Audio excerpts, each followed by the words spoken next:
community events for their residents. I care for that, and that's nice and everything. But when I compare this to movie nights here at Town Green, where they have a screen set up and they have sound reinforcement speakers that are very similar to the ones at Spencer 68, we don't hear any of that at all. And I think that if Spencer 68 wants to run these types of events, they should at least run around with some sound meters. I've been a soundstage hand. I've done it myself. For amphitheaters and such in Portland, Oregon, we're very concerned in making sure that things are not loud enough to blare out and ruin the peace of people in neighborhoods. There's also a dog park they put in front of, behind the garbage cans at Crestwood and so forth, which is open at all hours of the night, and that causes us also additional problems. I'm going to run through a few things that are additional issues. 68th Avenue and 181st intersection here, people make U-turns going north all the time. There should be a U-turn, no U-turn sign there. Tailgating and excessive speeds needs enforcement in our town. I can hardly drive anywhere without people right on my bumper all the time and screaming and yelling, honking their horns and so forth. Nobody stops at a stop sign around here. It would be nice if they would. I would like more enforcement there. Contract workers who work on projects here, such as behind Kenmore Camera, apparently don't know about the restriction of no construction after 7 o'clock, and they work until midnight. And I'm very worried about all the parking that's going to be necessary for the southern phase, for all the buildings that are being built, for the signs that I saw out there in the lobby. We have enough problems trying to park around here and stuff without everything all taken up, and I don't know where the residents who don't live at Spencer 68 and those complexes are going to park. So that's a concern to me, too. Okay, that's all I have. Patrick O'Brien.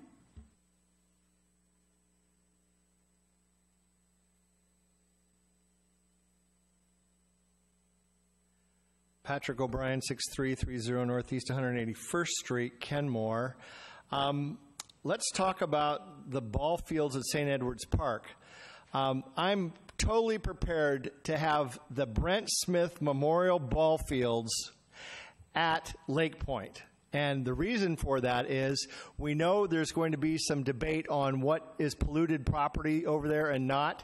And it's much easier to mitigate a baseball field than a 100-foot or 150-foot building at a later time when there's another administration in power, when the FDA has money or there's Superfund money. I think we all agree that. And you can put all the asphalt, the artificial turf you want on Lake Point because it's got to be better than what's there now. But at the park, you've got a huge outcry of people that don't want to see artificial turf there, that it interferes with the buffer, and that it's a competing use, parking ways for so many park users that that's not an efficient use of that park. That park is set up to be a passive use. Big Finn Hill Park is part of the active use. And it's been discovered that our little league can use that park, but they've never signed up for it because it's a King County park. And as you had our former mayor come and mention, that there are elementary schools and other schools that are regulation size that are underfunded and need to be updated so the Little League could use those parks too. There's 8 of them, and one very close to St. Edward's Park would be Arrowhead. So all our transportation nodes are here, our rapid transit right here. We know we're going to have 20-some acres, so we have more room for baseball fields here. Like Kirkland, baseball is a big draw into their core of their city. We need a draw. What better than having kids playing Little League and on a grand scale and people pulling up in boats to watch baseball in downtown Kenmore? I think that could be one of the biggest draws and biggest yeahs ever. And you would have all us wacky environmentalists saying, okay, we can work with that. Because we know later that if you have the money to mitigate that site as is required in the court, Washington State versus Pioneer Towing mandates the testing and the cleanup. How much easier is it to dig up some AstroTurf and mitigate it at that point than if you've got apartment buildings and other things? So you can actually move it, the ball field use, to where the soil is the hottest or most contaminated, then cap the heck out of it so the kids aren't at risk, and then come back at a later date and mitigate that site when you have the money, because there's no federal money, no state money right now to do that. And it would put us on the map for Little League, and people they'd be able to walk to it from Spencer, from all of our housing that we've got going up here. I think it'd be really something for you to consider. And Brent, I want your name on it. Thank you, Mr. O'Brien. David Lane.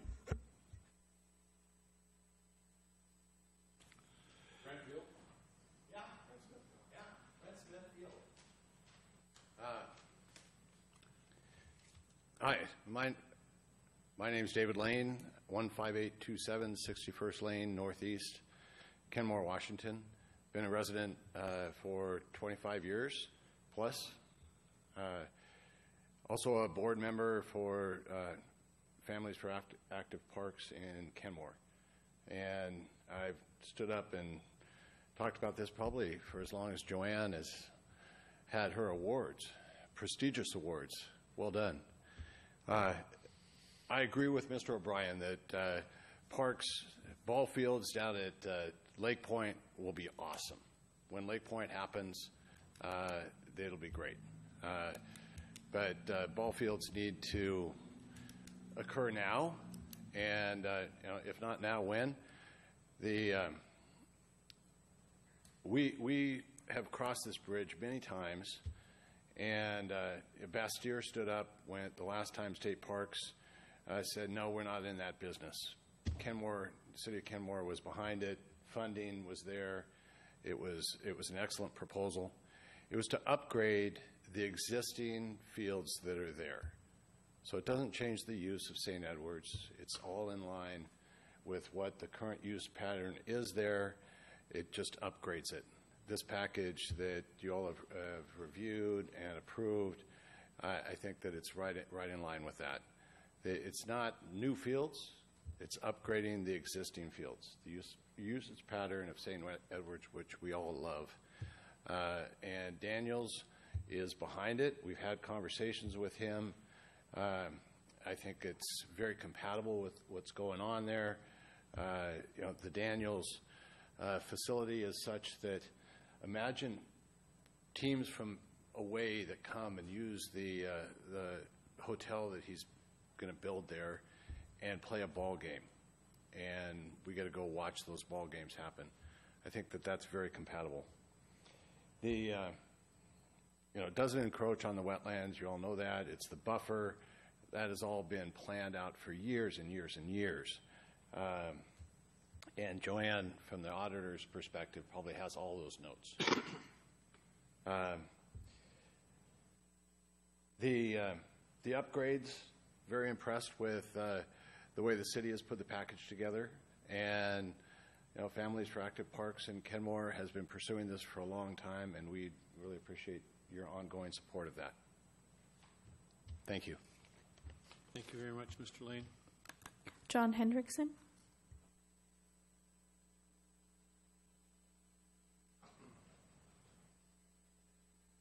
Good evening, John Hendrickson, Kenmore, Washington.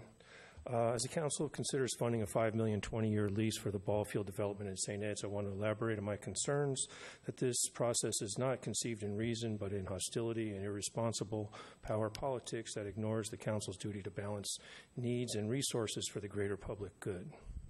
Last week, I discussed 7 points. I want to briefly summarize them. One was a letter threatening to withhold permits for state parks if they didn't hand over the ball fields violates the 5th and 14th Amendments of the Constitution on illegal takings.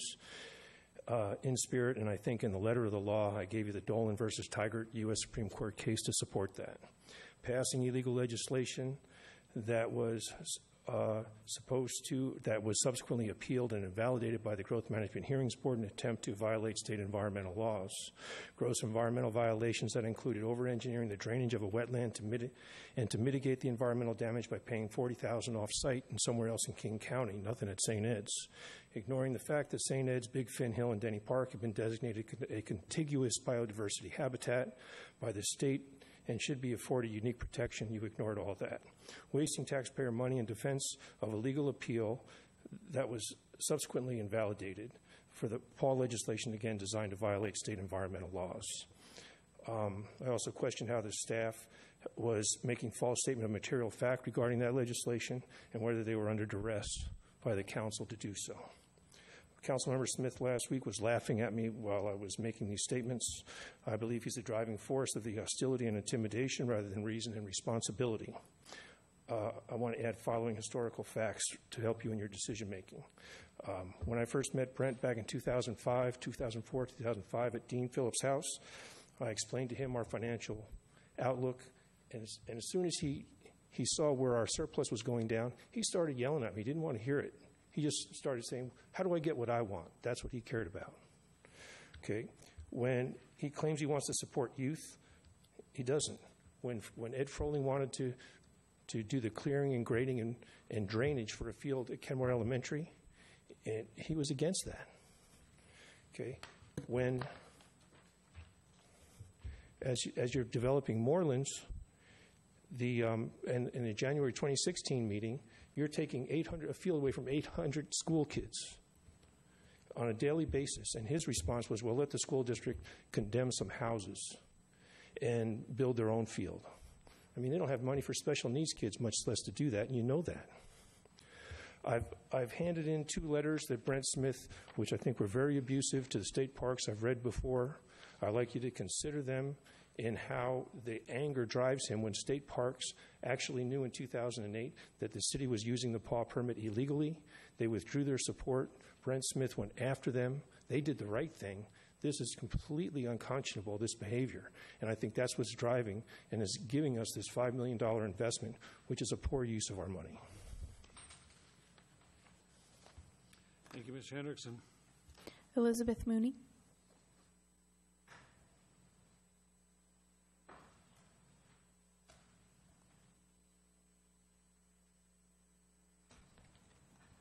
Hi, Elizabeth Mooney, 5934 Northeast 201st Street, Kenmore. Good evening, happy summer, and I'm here to talk just about the good in Kenmore and to thank all of you as council members and staff for a really fun and educational July 12th event that the UW-Tacoma Math and Leadership Camp came up to do with the air monitoring that was around Kenmore. We had community members that are scientists that mentored on the PERC team. It ran super smoothly, and the council chambers was just a wonderful place for us to debrief and have a vibrant conversation. During lunch, we had Jimmy John's, and thanks to staff, the kids each went home with a vibrant green bag that, thanks to Leslie and Melody, they put it together, and we caught the buses before they left, thanks to Kathleen shoving them quickly across. And it was really well orchestrated, very quick, but we all worked together. The PERC team, the UW-Tacoma team, the staff, and so special thanks to Brian for taking a fabulous picture that's on the Facebook. So we're just really proud and really happy to be working together. And so that's the main message. The other message is that there was a really fun conversation that started with Mayor Baker giving an intro to all the kids, and the youth just were inspired by the ideas. The other mentors chimed in, and so it was a dialogue. So I hope we can do it again and bring in more students and more mentors. And anyway, so thank you. And the update is that there will be a report with the results of this environmental education project. I believe it's this Friday, July 28th, in Tacoma, at UW-Tacoma, and Dr. Robin Evans-Agnew, who will come up here in the fall, and hopefully you'll leave him a few minutes in a fall council meeting to give you an update about his work and their work together. He's willing and offering to come up to thank, especially the mayor who was there. He wanted to make sure that he said thank you to you. And I said, let me first say thank you tonight. So anyhow, he is going to tell me tomorrow what time that event is on Friday. And if anybody is interested, please call me, and we can carpool on Friday down to Tacoma. I think that's it. Thank you. Thank you, Ms. Mooney. No one else has signed up to speak. Anybody else wishing to be heard? Thank you all for your comments. Mr. City Manager, could you perhaps clarify or talk about the lacrosse field and how what you see with the artificial turf field that we're suggesting and how they would relate to each other? For lacrosse? The Finn Hill field and our field, and the one's a county and one would be within our city limits. I actually don't know how that would all work. Okay. I can tell you that the ball fields are meant to be, when they're renovated, they're meant to be for multiple sports, including lacrosse. But I don't know how the lacrosse team that's using Big Finn Hill would use the seminary, the ones at the St. Edward State Park, if at all. But the field that we're planning is a multi-purpose field. I mean, we're looking at 2 ball fields, soccer field, Cricket,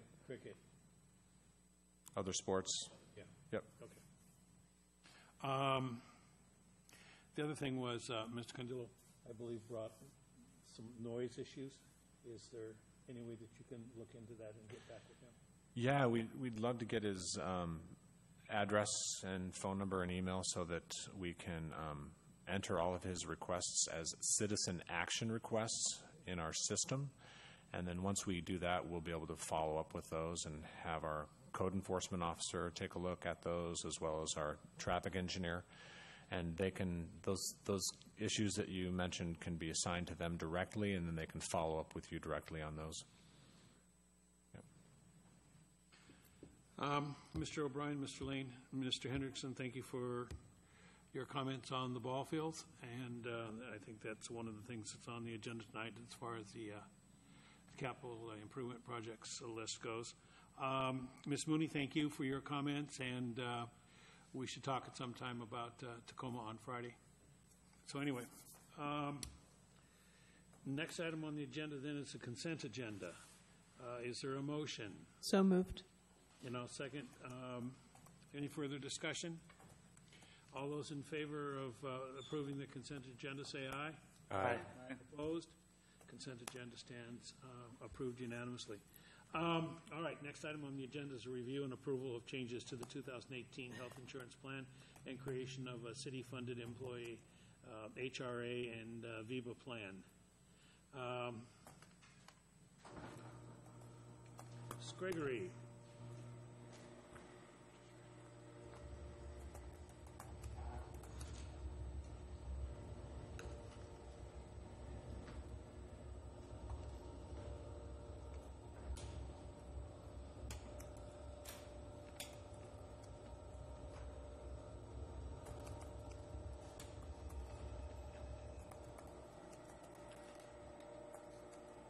Good evening, Mayor and Council. In just a moment, our presentation will load up for your viewing pleasure. It's a little bright right now.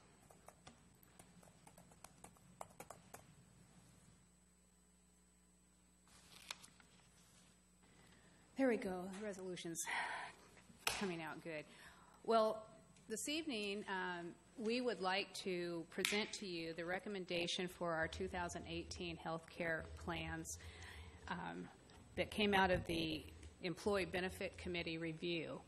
And with me tonight is Janet Quinn, who is a key member of our committee in performing outreach and research, gathering data, setting up meetings, and bringing it all to the committee for our consideration. She made such a substantial contribution to the committee. I wanted to make sure that she participated and was recognized for that effort. As you can see, there were 7 members on this committee, and it provided a good composition of employees who are only covering themselves for medical insurance as well as covering full families. It represented various departments as well as different age groups, if you will. our directive was to form a committee to identify employee health care for 2018 that would retain the same or similar benefits without increasing the costs. The reason for that being that the plans that we have currently that were zero deductible are ending at the end of 2017.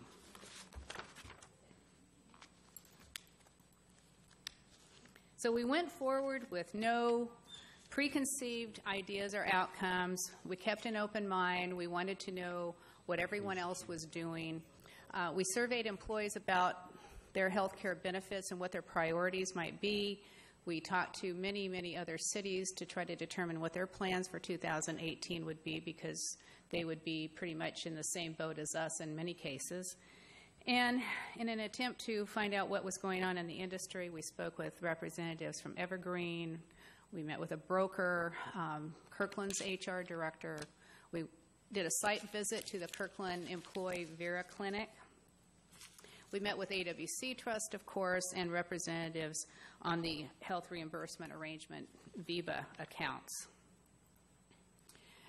We found, which may be no surprise to anyone, that there is a lot of uncertainty in the marketplace, particularly regarding the Affordable Care Act and where that's going and what might replace that and how that has affected the carriers and the premiums that we're experiencing.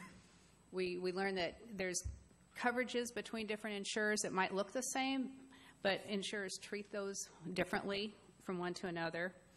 Of course, we all know costs of pharmaceuticals are rising. Our zero deductible plans were going away not only because of the potential excise or Cadillac tax coming down the road, but the rising premiums on those plans were making them less and less affordable to employers and cities who were having to possibly pass those costs on to their employees. And there's a definite desire in the marketplace to move from copay plans to coinsurance plans and to have users of, or beneficiaries of those plans understand the costs by making those visible through the coinsurance type of arrangement. We learned how important it is for everyone to learn to view healthcare options as consumable and understand that there are real differences in costs of services by different providers. So one service at one provider could be substantially different from another provider. And so a good strategy for cost containment would be to encourage insured people to make good choices by shopping for better values.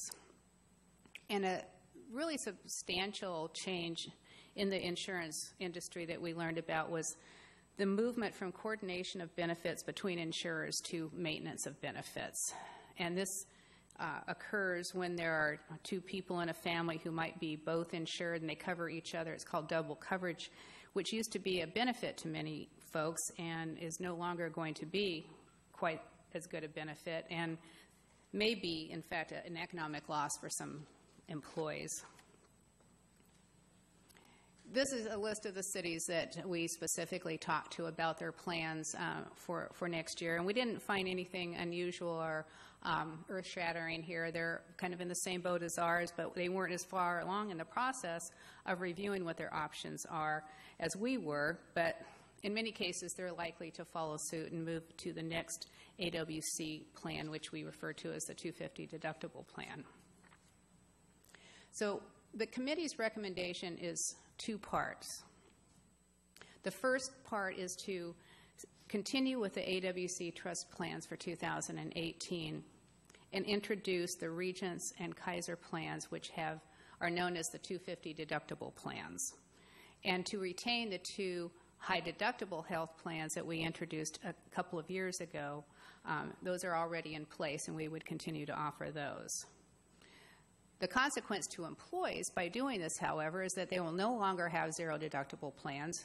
A single person will have a $250 deductible, and a full family will have a $750 deductible. And out-of-pocket expenses will be higher, too. So a full family coverage could have as much as a $6,000 out-of-pocket expenditure in a single year, as opposed to $2,200 during 2017. So it was a substantial change. And in calculating the different options that we were considering, we made the assumption that the 2018 premiums for the new plans would be at or below the rates that we are paying now for 2017. And we knew that in the budget we had predicted or anticipated a 6% rate increase for the current plan. This next chart I put in here so that you could kind of get a feel for what the rates have been under the Health First plan that we have now that's going away, what the next plan, the 250 plan rates are, and then how those compare to the high deductible health plan. It just kind of puts things in perspective, and you can see the rates between Regents and Kaiser as well. So the first column in each one, the Health First under Regents and the $10 copay under Kaiser, are the two plans that we'll be terminating, and then we'll be moving to the two plans that are in the middle, the Health First 250s and the Access PPO 250, and we'll continue to offer the high deductible health plans. The second part of our recommendation is to establish and fund an employee HRA VIBA account, which is a health reimbursement arrangement through a voluntary employees beneficiary association. This is a vehicle created for government employees in Washington and the Northwest, and I listed some of the cities we specifically talked to that have created HRAs, already have those in place, and in many cases they created them due to increased medical costs and the desire to try to compensate or offset some of those costs for their employees. So our purpose would be to, again, offset employees' new deductible costs and some of the additional out-of-pocket costs with city dollars using the budgeted 6% increase. This would be, and this is an annual number, $450 for each employee covering themselves, $900 for each employee covering themselves plus one, and $1,350 for each employee covering themselves plus two or more. This benefit would not apply to employees on the high deductible health plans because they're already receiving a contribution into their health savings accounts under that different plan. And our calculations showed that these contributions did not exceed the budgeted 6% increase for 2018. In fact, they calculated out to be a slightly less amount. A little bit about an HRA VIBA. They were created in 1990. It's an IRS-approved, tax-exempt nonprofit trust, and there are many employers and participants in these HRA VIBAs. You can see there's 158 cities in Washington that participate. I'm not sure if that's 158 in Washington, in the Northwest, particularly Washington, Oregon, and Idaho. It can be used to reimburse out-of-pocket medical care costs that aren't covered by any other insurances. It's tax-free going in, tax-exempt coming out, not tied to any particular type of health plan. There's no annual contribution cap like there is with a health savings account. It needs to be funded through employer contributions or leave cash outs.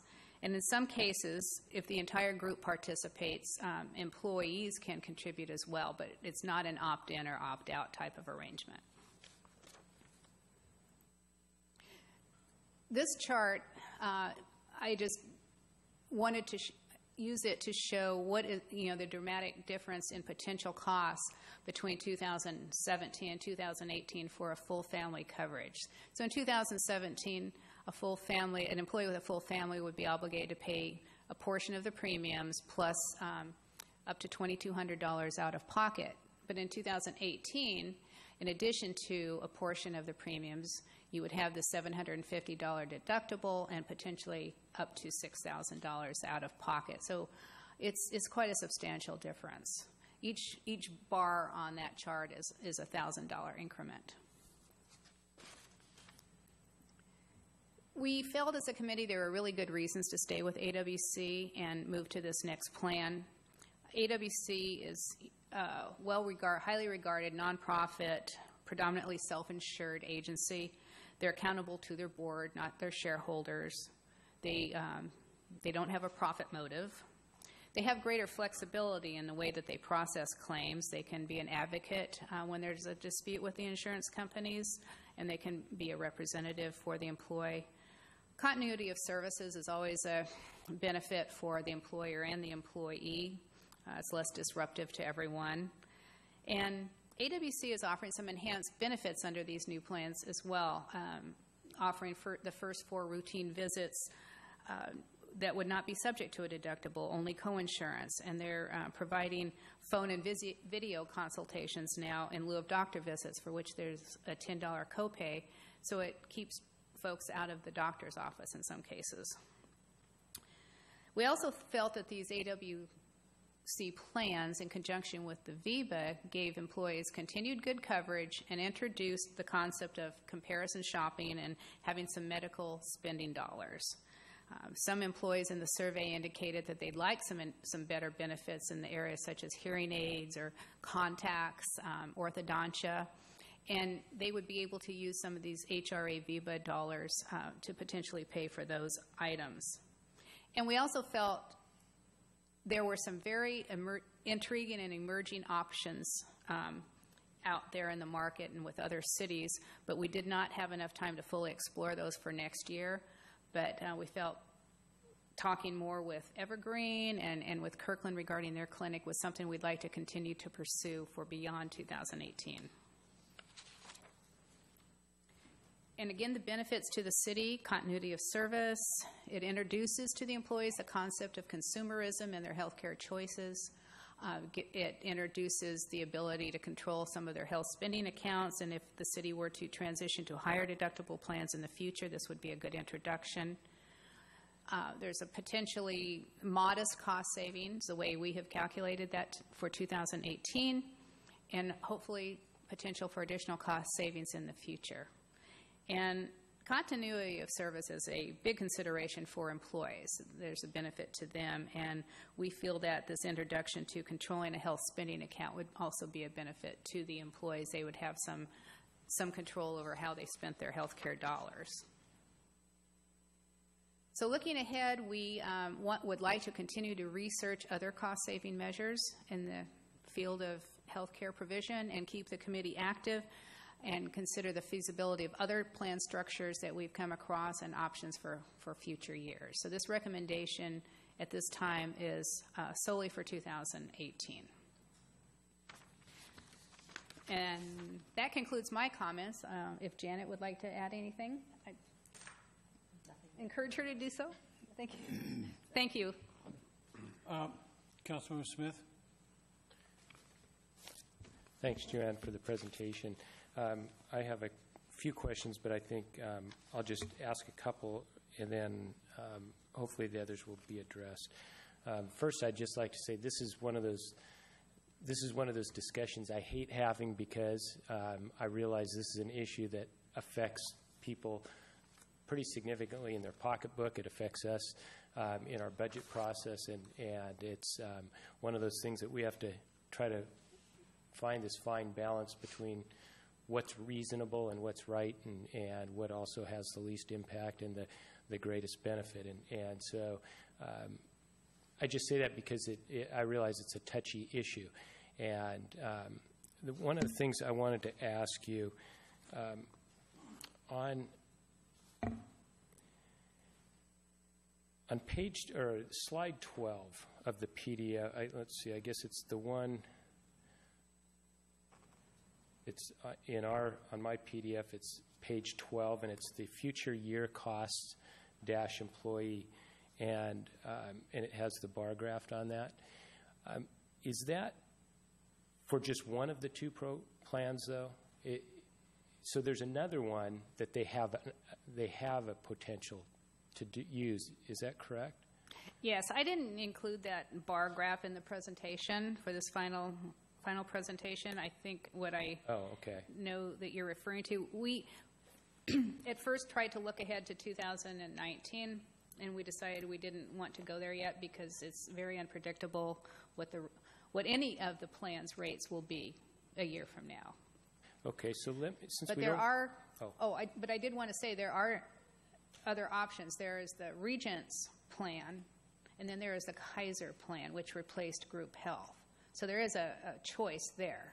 And that's, I guess, what I was wondering, because on the one thing it says it would be a potential annual out-of-pocket increase from $2,200 to $6,000, which is a significant amount. But then it says for a covered family on the Regents plan, but it says the increase is $4,200 to $5,000 for a covered family plan on the Kaiser plan. That's correct. And I only bring that up because I think that's part of the issue, is that we're trying to find balance in affordability. And so one of these has, $4,000 or $3,800 increase in potential out of pocket, but the other plan only has $800 potential increase, which is a pretty significant difference, and it allows to have an alternative. And I think that's an important part in here, is that there's still an alternative way to get full family coverage without that significant financial exposure. Am I missing something there? Well, no, and Janet would like to add to that, too. I would just point out that we focused on the Regents plan because 98% of our membership is Regents. Okay. But please add. That's exactly what I was going to say. It's just that's where people have their coverage currently. And when you talk about a continuity of service, it would be a big change in service because it's different doctors potentially with the Kaiser network. It's formerly Group Health, so it's a the cooperative. It is, as with the access plan, it gives them options to go out of network, but that also incurs greater costs out of their pocket. So it's that tiered plan where if you want to spend more to go out of network, you pay for it out of your pocket. So. Okay, no, I appreciate the clarification or the kind of support, because I'm trying to understand this, and I'm trying to look at what are the real options that people have, and so in a way, it's saying, well, if you want to pay a little more, you can still keep your system that your Regents plan, but if you want still to have a good coverage without a lot of out of pocket, there still is a reasonable option. And I think that's a significant part when we're talking about the VIBA and trying to understand what's reasonable to pay for or not pay for.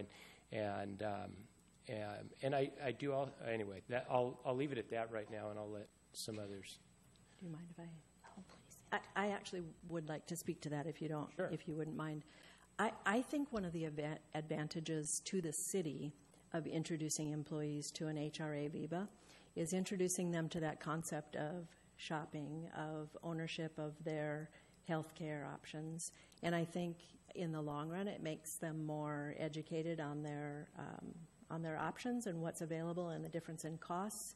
And I think it's a really good long-term approach to controlling costs in the future as well. I mean, I think it's not likely that health insurance costs are going to go down instead of up, and I think in the future it will be important to look at other options as well. And I actually think that introducing the HRA VIBA is a really good way to ease people into a different approach and a different way of thinking about healthcare. I appreciate that, and I completely respect that side. But I would just say that the VIBA, even if we don't do a VIBA, they still were making that what I think is the right transition by having people have skin in the game in their own health care, and I think that's an important and critical part that gets overlooked sometimes. So, but I appreciate that. Thank you. Councilmember Curtis. So I just had a question on the Cadillac tax. It feels like in a way we're still offering the Cadillac tax. We're just shuffling the dollars from one big pile to two little piles. Is that a problem? It may be. I haven't run the numbers to see if this would still qualify with the HRA VIBA contributions. They're not that great that it might not. On the other hand, the Cadillac tax may never come to pass. It's been pushed out now to 2020. So I really don't know what to say about that. I definitely think this is the right decision for this year. Things change so fast that to try to predict what we're going to do in 2 or 3 years, I think is impossible. The trust felt that the 250 plan would not be subject to the excise tax. Adding that additional small benefit to the value of those benefits I don't believe would put us over the top, but I think that would be a good thing to know if we were to continue down this road for the next several years. I personally think we're likely to make another change, but that would be an important consideration, and I think the committee should look at that. Anyone else? I know Councilmember Smith's got another one, but anybody else? Councilmember Sperry. First a comment, then a question. Well, thank you so much for your thoughtful approach on this, and I think that's wonderful that you had a committee, and it sounded like you really had quite a discussion and looked at different options, and you've given people choices, which is much appreciated. My question is, I know that in the past the city has done pretty well by reducing the city-paid insurance premiums through the different wellness incentives. I know I've seen you walking around the block and apples and I mean all kinds of stuff. Is that still available with this different plan? Yes, it is. It will continue to be available. So the rates that you saw on the chart that I presented earlier, we're currently receiving a 2% discount off the current rates, and we have been awarded the ability to receive 2% off next year's rates, even under the 250 plan. Is that built into this budget, or is it possible that it would be 2% less than the number? It's built I believe we ran the numbers with the benefit. It's all built in because we have the wellness benefit currently, so it isn't an additional 2%. It would be part of the same. Thank you. Councilmember Smith. On the cost savings, so I know that the VIBA numbers were set to be within the 6% increase that was included in the budget. Do we have any idea of what the additional costs could be by the lack of double coverage and the increased exposure we could have by having spouses and families jump to our plan, which is a high-quality plan? I don't have that information. I think it's very difficult to predict what people will do, and with employees, sort of just learning this fairly recently, they have to sit down and discuss with their partners what their coverages might be. You're right that our plans are very favorable, and there's not probably many out there in the market that are, but there are spouses that work for other government agencies, other cities or counties, but I don't have that information. That's a trust-wide question, correct? Because we're part of the AWC trust, and that I think that question is a relevant question, but it's regardless of what plan we choose, because this rule is not just applying to AWC trust, but it's also it's an industry-wide consideration. Industry-wide change. So can I have a clarification? So if, as an example, then, if, let's say we had an employee that was, they were solely on this plan, and yet they were included on a spouse's plan somewhere else and for double coverage, but then maybe because of having to make a choice, they decide it's better to put not only the two of them on our plan, but maybe even their dependents. Wouldn't that be, because we subsidize the premium, so wouldn't that cost us more potentially? So maintenance of benefits is actually in practice for most insurance plans this year. So they're probably experiencing that this year too. And everybody understands the difference between coordination of benefits and maintenance of benefits, I think, right? Is that conceptually, is that a... Well, so, I mean, it's a big difference, and it's a big thing for people to think about. But it's, so if you have 80%, 80-20, so the plan pays 80% and you have 20% out of pocket on two separate insurance companies, under the coordination of benefits, that secondary insurance company would pick up the 80 to 100%, and you wouldn't have any out-of-pocket expense. Right. So if you, under the maintenance of benefits, they're not picking up anything else. You are only brought up to the level of the highest. So if the secondary was 90%, then they could bring it up to, then they'd pay that extra 10%. Does that make sense? Yeah, but I still don't know how we know. I mean, isn't that, to me, it seems like it's if we're making a decision based on a 6% budgeted number, which I think you can even argue that even that in itself, it defeats the whole point of trying to get health care costs under control by immediately funding the VIBA, but that's kind of a separate discussion.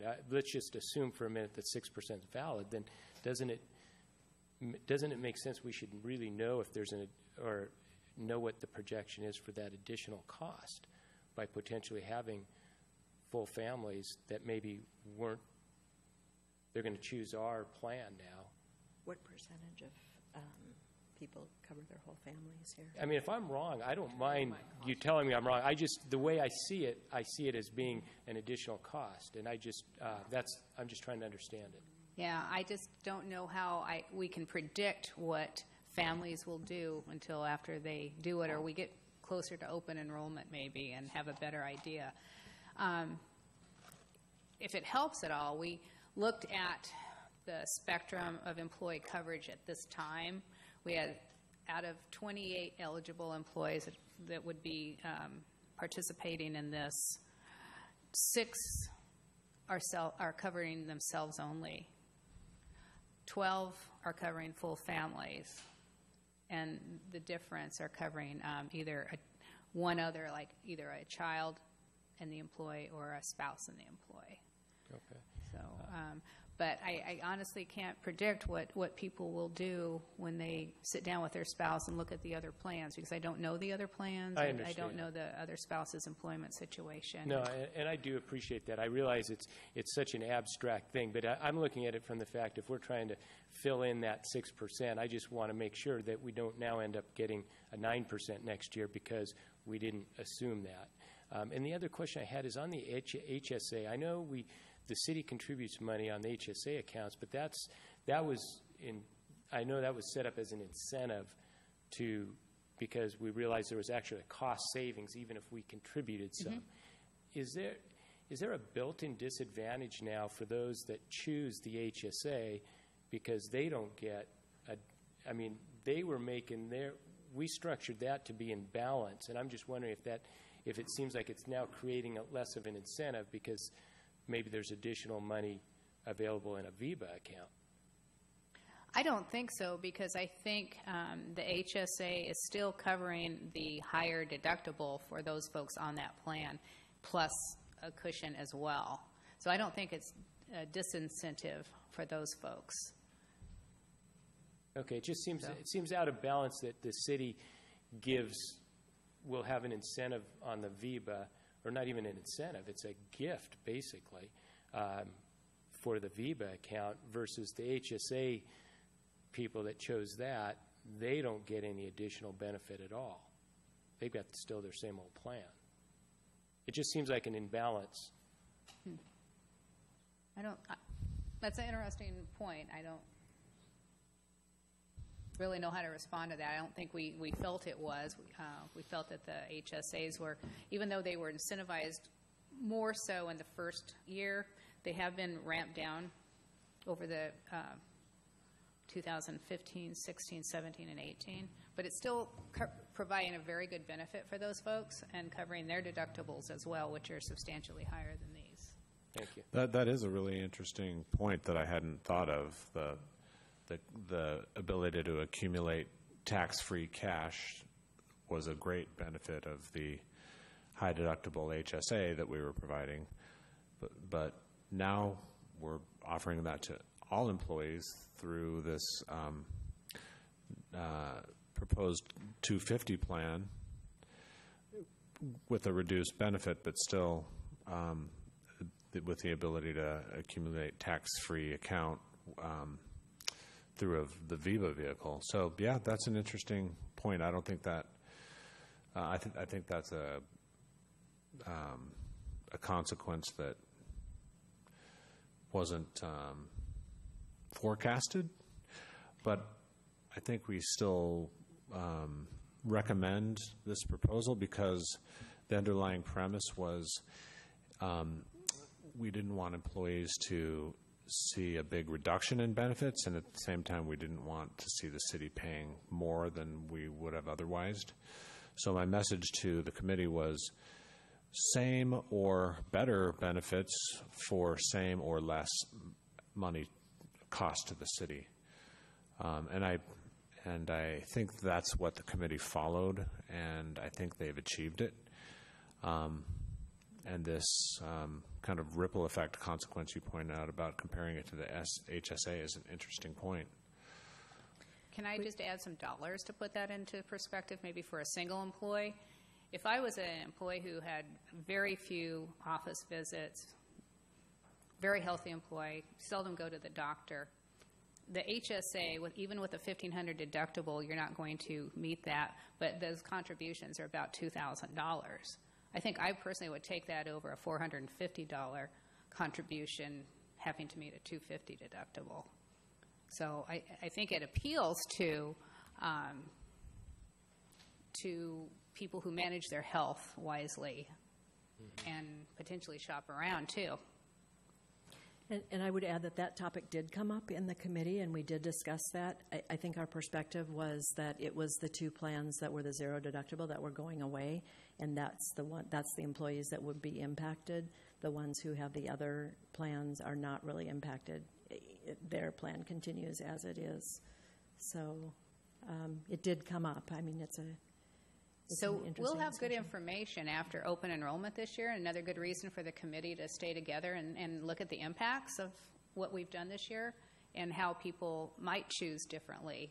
It's, again, very hard to predict what they'll do, but after the first of the year, we'll know if there is, what that behavior is going to look like. Right.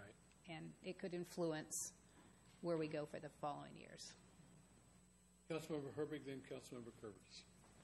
On this, on the same topic, I would say it makes sense for us to be increasing. I think the VIBA makes a lot of sense for the folks who are still who will be using the 250 plan, because we're essentially tripling the potential out-of-pocket expenses for those folks if they end up maximizing their out-of-pocket. If they end up, spending $6,000 out of pocket, this adds some small cushion to that, whereas before their previous, they would have been just over $2,000. So I think this is a small thing to try to make the plans a little bit more comparable to what we currently have, so it's not quite as catastrophic to families if something does happen that breaks the bank or makes them hit their deductible. So I think this is, overall, I think the committee did really great work. I think it's unfortunate that we're having to continue to trim away at our plans. One of the things that, people, when I was a kid, my mom was working for Seattle City Light. One of the reasons why people worked for government was because of the benefits, and slowly we're seeing our benefits recede, and we're still ahead of other folks, but that's because everybody else is getting worse over time, and I think that's a shame. I think what we have here is competitive. I think it's good. It doesn't stack up to what I had when I was a kid, and I think that's too bad. And I think making people worry more about exactly what the healthcare costs. I understand the market implications of why that's important for folks to be doing that, but I also think it's sad that we've gotten to the point where people need to sit around and stress about whether they can afford to go see the doctor. But overall, I want to say good work, and none of that's your fault. That's a larger macroeconomics fault, macroeconomics discussion. But I appreciate the work you guys have put into this. I think that your recommendations are solid, and thank you. Councilmember Curtis. Question on the double coverage. Do we have any information on how many employees have double coverage in the family? And I guess, because my biggest fear is that if a lot of people switch to our plan because it is so much better than what other people are offered, our costs will go up more than we're predicting. Do we have any information at all? No, we really don't. Okay. No, we really didn't go there. Okay, because I think that the question at the higher level is, if we are offering a plan almost better than everybody else, do we as a city need to do that? But that's for another year to discuss. Any other questions? Oh, I'm sorry.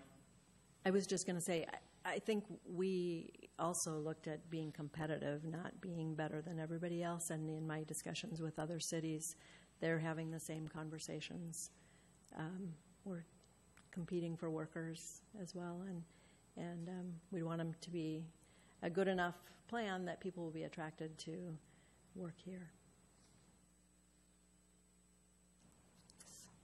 Any other questions? So, the chair then will entertain a motion to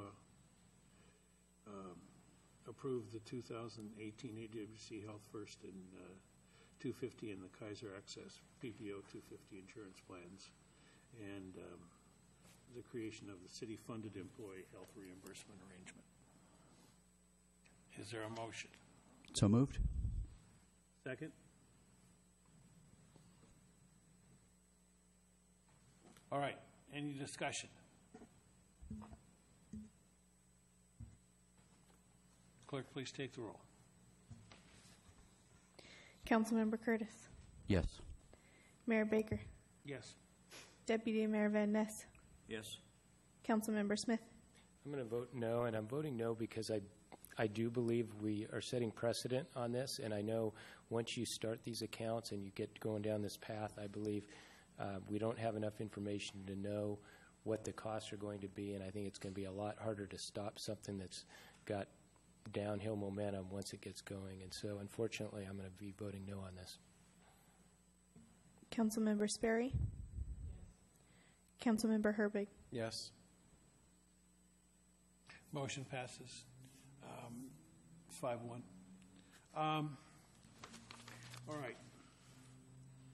Next item on the agenda is review and discussion of the updated information technology policy procedure. Mr. Carlinzy and Ms. Quinn.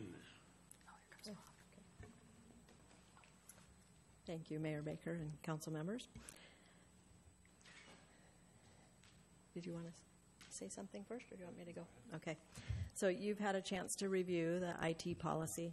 I mentioned in the agenda bill that it has previously been reviewed and edit suggestions accepted from employees. It's been through the IT committee. It's been through the city attorney's office. And our goal with the policy was really to allow for reasonable and responsible use of technology in this day and age, and also to assure compliance with the Washington's Public Records Act. So it's a minor kind of neutral fiscal consideration. You'll notice that it's 0 or NA in that bar on your agenda bill. But the potential monthly stipend that's being recommended in this is for use of a personal device in lieu of a city device. So if we are spending the money on a city device, we would not be spending it on that personal or vice versa. And it's for a very limited band of employees approved by the city manager. So we are seeking approval to put it on the consent agenda for the next council meeting. And did you have anything to add? Or? No, I just want to thank Janet and my coworkers for working on this. I believe that this policy does finally bring our IT policy into the 21st century. And things keep changing rapidly, and we're always having to update policies such as these because of technology changes.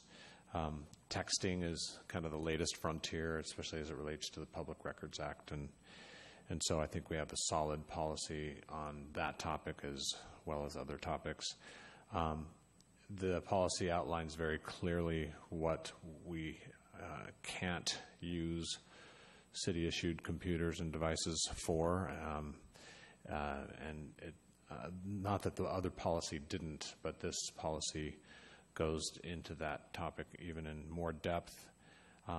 It also emphasizes that there's no right to privacy when you're using a city-issued computer or other device, and that everything you do on a city computer is open to the public and available for review.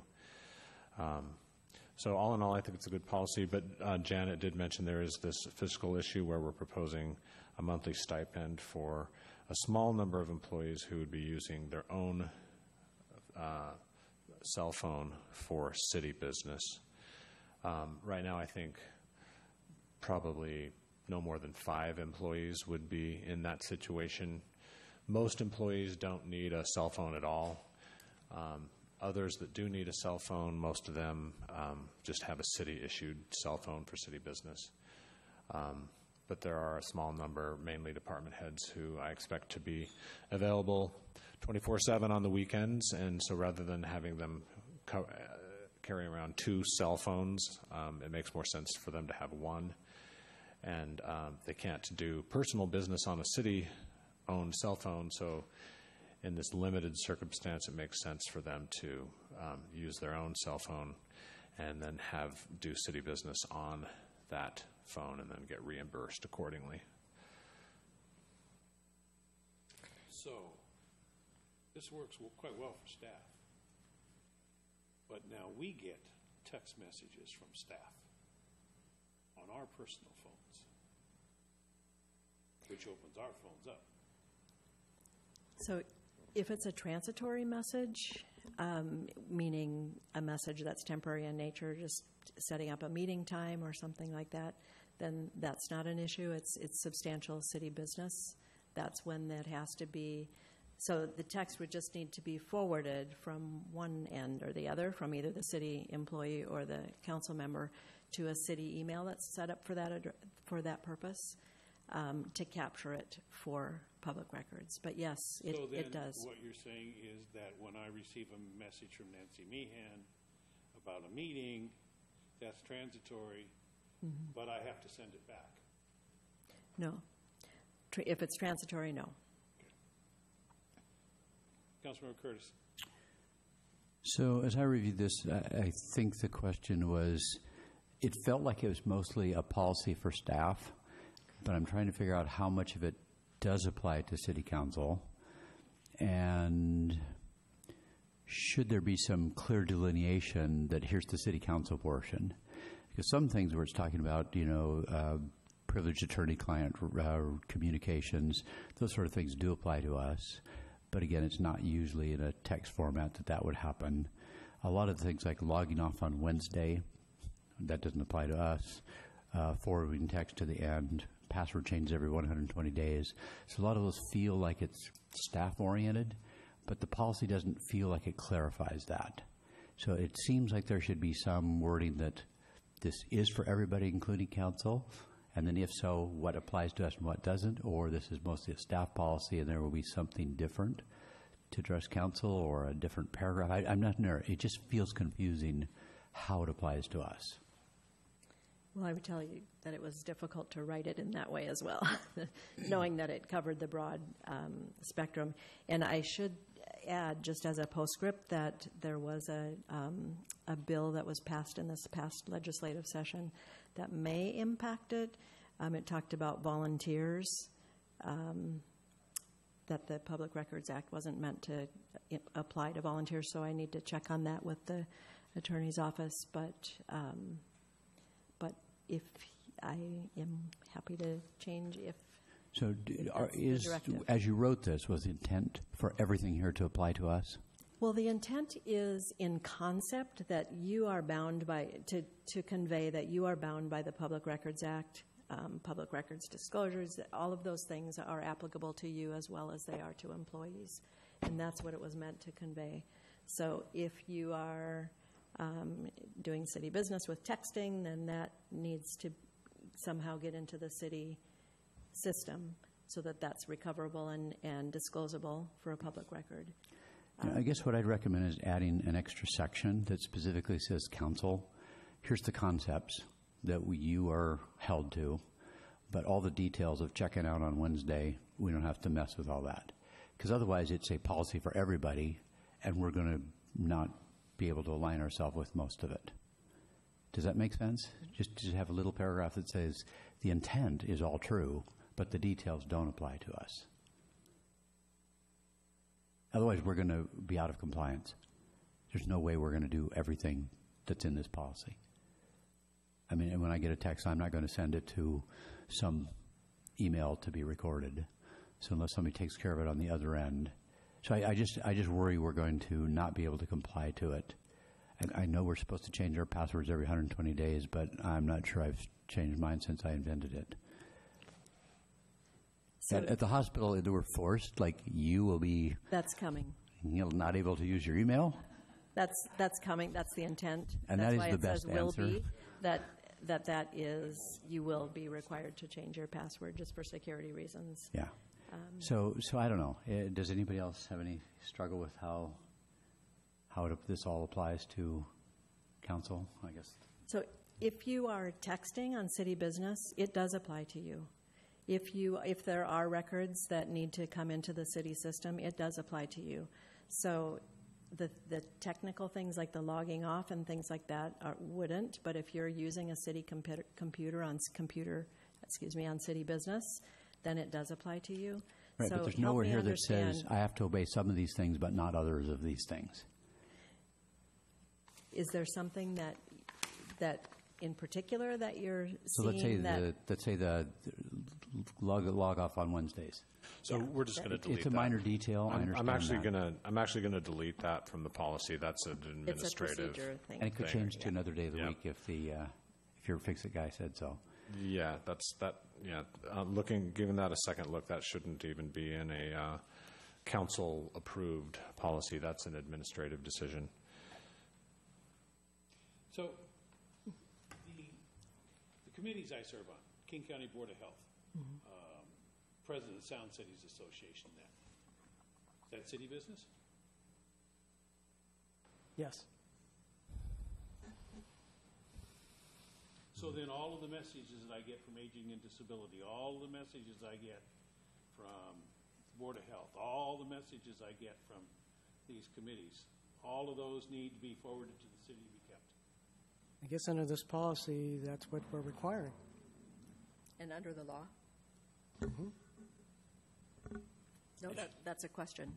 Under the law as well? Under the law, that all city-related business taking place on either your personal or city devices need to be retained for the requisite retention period for those types of documents. So then we've got 3 and 4 entities keeping track of the same message, right? Board of Health keeps track of it. Aging Disabilities keep track of it. You're keeping track of all of it. Right. Because if someone does a public records request to the city of Kenmore, then that record would be in the city of Kenmore. Yeah, fine. Because that's on those emails still come through your city email, right? Right. Yes. So you guys are grabbing all of that, right? Yeah, and I hope that was clear in the way the policy was written, that anything that comes in through the system is automatically archived through email. Texting is a whole nother question and is for sure a tricky question that Rod may want to. Now, I do have a question, I guess, because I'm not familiar with the computers that you're using at the dais tonight, for example. Am I correct in saying that the council members have been issued a city laptop, and council members are also, maybe sometimes, but maybe all the time, using their personal cell phones for city business?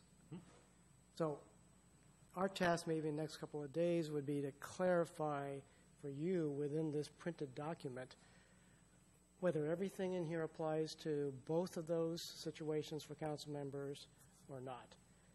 And we might be able to take care of the questions that Councilmember Curtis has asked by putting a little statement at the top.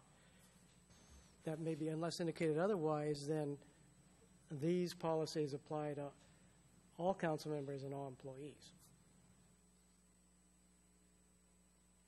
And he may be even indicating that it's acknowledged that employees and council members have city-issued devices, as well as, in employee cases, some employees would be using personal devices, and council members in some cases will be using personal devices too. So we could probably just clarify that. It shouldn't be much work, if that's okay with you. Deputy Mayor. You mentioned that some staff would be using personal cell phones and not a city cell phone, not having two. I don't know anybody on the council that has a city cell phone, and we get our emails on our personal phones. Will council members be reimbursed a portion of their personal cell phone expense? on this? I'm looking to Rod because one thing you need to be careful about is compensating yourselves additional beyond what's already been approved. That's an expense, not an income. Yeah, yep, so that's why I'm looking to Rod. Compensation. I'd have I'm to not think about that concerned because about the emails. The emails are stored on the city server, but we're Mm-hmm. accessing them on a personal device. Yeah. Which goes on our data plan. I'd have to think about that, because the same argument maybe could be made that if council members issued a city laptop, that's additional compensation too, theoretically. So I have to think about that issue, because I think there's a distinction there, but I think there's a distinction because the reimbursement is more like you've incurred the expense, you're asking for reimbursement, as opposed to the city's issuing something to you, which is a city device that you're allowed to use. Yeah. See, But I think there's a distinction. Prior to getting the city device, prior to getting the city device, we got packets of paper, okay? And in getting the iPads originally, we compared the cost of the iPads to the cost of all the printing and copying and so on, putting these packets together. Now, if the iPad and now the Surface is additional compensation to us, then all that paper was a compensation Right. too. Which is A why means of communicating Right, with which is us. why, thinking on the spot here, Yeah. I think there's a distinction between the city issuing formal devices, by a formal mechanism, devices to you to use, which are city equipment that you have to return when you leave office, as opposed to you using your personal devices and then asking the city to reimburse that portion that you consider to be used for city business. Okay. I think there's a distinction there. Okay.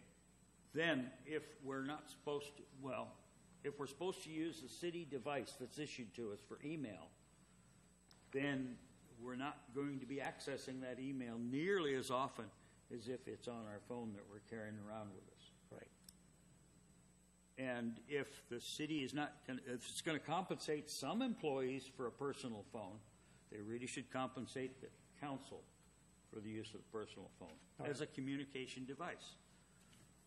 We'll need to think about that, because it's I don't know if, Rob and Janet would know this better than I do, but I don't know that other cities compensate their council members or reimburse the council members for use of personal phones. Yeah. For use of personal phones. But if you're doing it for some employees, you ought to do it for council too. And if you're not going to do it for council, you can't do it for anybody, as far as I'm concerned. Well, that'd be an appropriate policy. Yeah. And don't expect an answer on an email as quickly as you would if it came in on the phone. Yeah. Because we aren't booting up our Surfaces 3 or 4 or 5 times a day to look at emails. Right. I do want to mention a caution both to the employees and to the council members, and that is if you are going to use a personal cell phone for text messaging or placing and receiving voicemails, that there's always a possibility that, pursuant to a public records request, a court will direct that you turn over your personal device, and the court and others might see or listen to your personal items on the device, because initially the court will not know whether your statement that there's X number of voicemail messages or Y number of texts is accurate. Sometimes a court will want to double check that all of the public-related texts and voicemail messages have in fact been placed into a special data folder or someplace, and the court can trust the employees or the council members' statement that all of the business-related items are in a certain place on the cell phone. I just wanted to mention that as a caution, because everybody needs to be aware that that's a possibility if you use your personal devices for city business. I don't know where that special place is on my phone that I could put them. Yeah, Usually I just hit the delete key. that's the difficulty, which is why it's the understanding of my office and our attorneys that because it's difficult to place those text messages somewhere, that there's always a chance that everything on the phone will be disclosed or have to be disclosed on a public records request. So you just need to be aware of that, that is a potential downside of using personal devices, which is why council members and employees are always encouraged to use city-issued devices as much as possible because of that risk. Yeah, I think Shoreline went through that, and they've issued all the council phones. Councilmember Herbig. And I would just say, to your previous point that the city attorney made, I very much encourage folks to don't talk about business via text. Just say, can you please call me, and discuss it over the phone, because that does not create a disclosable document then. It's just a request for a phone call. That's true. And I try to keep as long as they don't leave I try to keep voicemail. my city-related text to that as much as humanly possible, to kind of keep that from becoming an issue on my personal phone. But And I do understand that there are some large local government agencies where that occurs a lot, because voicemail messages are kept as public records, and those big agencies have figured out how to keep and retain voicemail messages. So you're right. The rule is, if you're going to talk to somebody over a phone, don't leave a voicemail message. Just discuss it in real time. Councilmember Curtis. Yeah, and I was just going to comment that I've chosen not to have my email from the city on my cell phone. So I can get my personal and I can get my hospital, but I don't look at my emails from here on my personal phone, because I really don't want somebody taking my phone and checking everything that's on it. So I think we have the option of turning it off if we just want to avoid that. Is that correct? Oh, that's correct. Okay. Anybody else? All right. So what I heard is that we should clarify what applies to staff and council members. And I just don't know that we need to make that clarification, because I think it's obvious. Like, there's a paragraph in here that talks about what you can do when you're on a city break. Well, we know that doesn't apply to council members. That goes without saying. So why would I need to have something saying that 5.7 subsection A doesn't apply to the council when you kind of just know that it doesn't? When it's pretty obvious that it doesn't apply.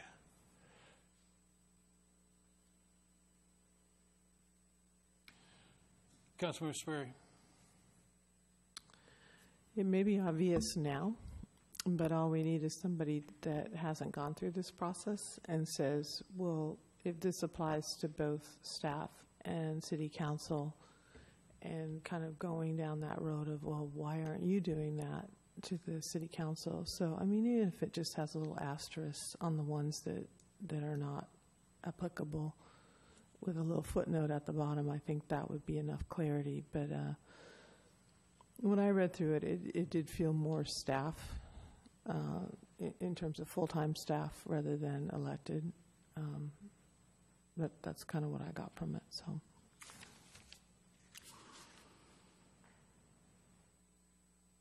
any other questions? Councilmember Curtis. Or maybe, like Rod mentioned, some introductory statement that says this applies to everybody except where it's totally obvious that it can't possibly, apply to an elected person.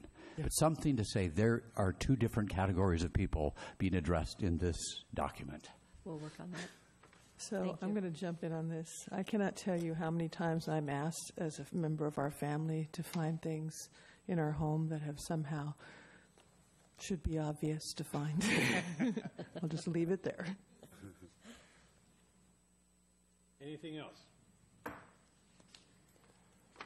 Okay. What other changes do you want us to make? And the stipend? Well, what direction did you give us on the stipend?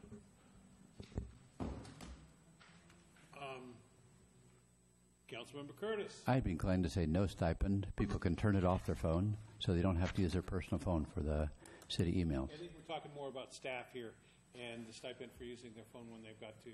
Oh, okay. And the city managers are requiring them to. Is that what you were asking? Yes. Findable. That's what he's talking about, the stipend on. So I know Evergreen, we used to have one for anybody who's a phone for like call, but we came to the conclusion even doctors who use it for call use it 90% of the time for their personal use and only 10% for the hospital, and we figured why would the hospital subsidize that? So we stopped all stipends. But I think he's taking that into account because it's a variable range not to exceed. That's what I read. Right. Are people supposed to estimate how much of their time is city versus personal? Is that how you get the variable up to 50? Is that what we were thinking, Janet? No, the 38 to 62 is the range of what we pay currently for city-owned devices. So it wouldn't exceed $50, but it would be, we wouldn't pay more for a phone than they were able to get if it were a city-issued device. Councilmember Sperry? So I think Ms. Quinn kind of answered my question. So essentially it's an offset. If the person doesn't want to carry two phones, then the amount of money that would have been paid directly to the city account for a phone. And they take is all the being risks of transferred. Yeah. their own Right. phone and losing it. And I think the philosophy, you can correct me if I'm wrong, but was that there are certain a limited number of employees that really need to be reachable, and that was a method of offsetting the cost of that. Any objections to the stipend? Okay.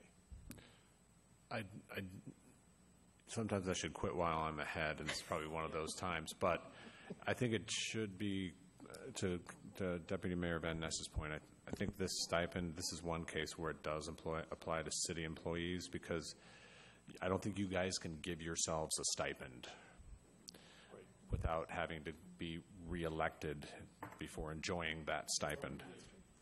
Yeah. So, Do you ever need to get in touch with the mayor, as you do department heads? constantly. Constantly, yeah, Yeah. on his personal phone. Right. Yes. Okay. Yeah. No, So I part don't- of his phone stipend is his salary, his additional salary, that's what it is. his whopping salary. Yeah. That So, extra $100 a month pays for it. no, I don't disagree with the need for you guys to have a stipend, but there's state law that talks about you not being able to give yourselves additional compensation, and so that's the part I'm worried about. What do we do about reimbursement for mileage and meetings and all that? So that's different. So what we're talking about is like a car allowance, or in this case, we're calling it a stipend, and that could be construed as compensation. Rod, jump in here and help me if you want. But if you wanted to submit for reimbursement, I think that's a better way of doing it. And that's what I was thinking of when I thought Yeah. there's a distinction, because I would consider if you use your cell phone and you say, okay, I've used it 20% of the time, I've paid $100, so I want 20% of that reimbursed to me as an expense, that's analogous to travel expenses, for example. Yeah. It depends on how you characterize it. You know, Yes. But it's not Mr. Carlinzi's automatic talking about a stipend, which now, now that you've mentioned stipend, I agree that is more like compensation. Yeah. Yep. So take automobiles, for example. You can, if you drive your own car on city business, you can submit for a mileage reimbursement. You can't give yourselves a car allowance. I agree. So that's the difference. So we're not going to call it an allowance or stipend. If it's reimbursement, it's okay, but this, Mr. Carlinzi is asking for an allowance or stipend, which you shouldn't. I agree. You shouldn't be granting to yourselves. Any other questions? Thank you. Thank you. Okay. So Clear? yeah, so we can make this change and then bring it back on consent at a future council meeting, or do you want to take a look at it and discuss it one more time? It's up to you. Consent? Okay. All right. Next item. Ordinance number 17-0441, amending the 2017-2022 Capital Improvement Plan. Our award-winning Finance and Administration Director, Ms. Gregory.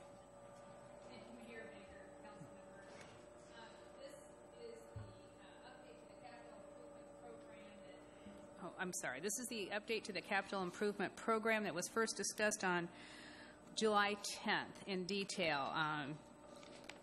The ordinance, if approved, would modify the plan for 5 transportation projects, 8 park projects, and 2 surface water projects.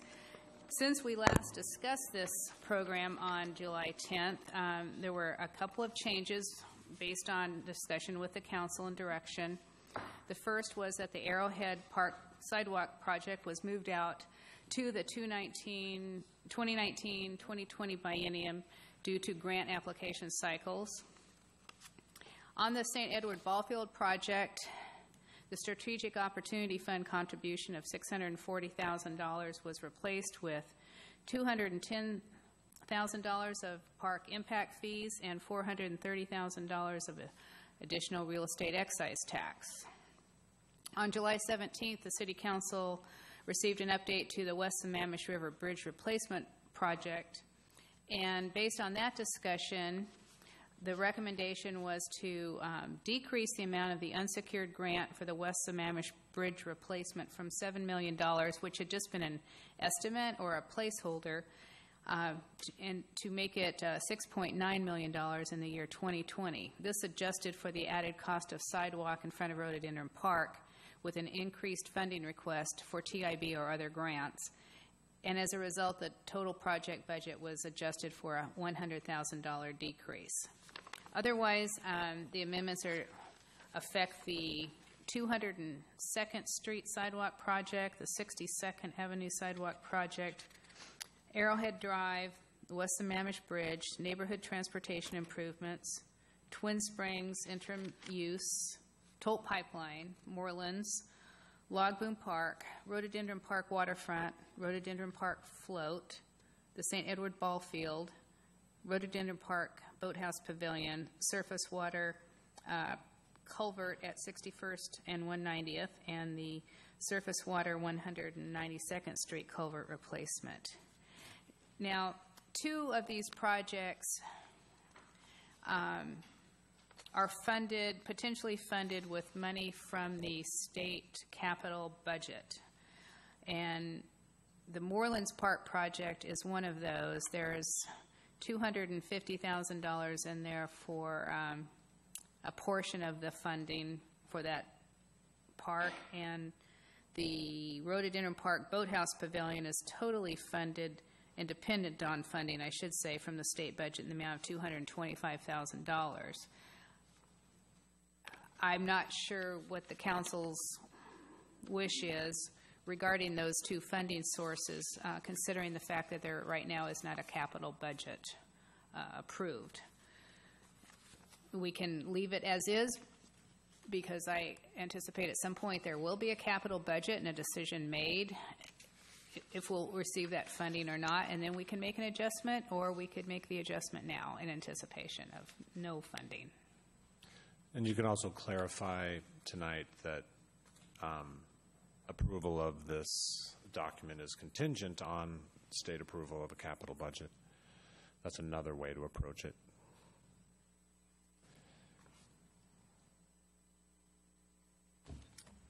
Yes, we lost somebody. Are you running it? I'm sorry. I guess I'm in charge here. I don't know whose hand went up. Councilmember Curtis is close enough. So I have 2 questions. One is, we'll do the easy one first. Do we need to make a decision tonight? And if not, is there a deadline to when this has to actually be approved? That's the easy one. The harder one, what is the tightness, and I'm not sure I'm describing this well, but what is the tightness of the link between this CIP document and actually approving spending? We are spending these dollars for this project, letting the contract go, or whatever you want to call that. So let's say we have something in here and we think it sounds wonderful, but something changes and we decide not to fund it. Is that still okay? So we are not approving funding with this document, where this is a planning document. The CIP is a planning document. The first 2 years of the CIP, years 17 and 18, impact directly the budget, which is next. Funding a project and creating an appropriation for it doesn't obligate you to spend it. So I could, make that statement. There is an ordinance that comes out of updating the capital improvement program, so I wouldn't want to have you approve an ordinance that you don't feel comfortable with. So you could modify it, or you could leave it as is, but it doesn't obligate you to doing the project. So again, the reason I asked that is I have one concern is with the state not having their capital project and having that uncertainty. I would prefer to know that before I vote on it and approve it.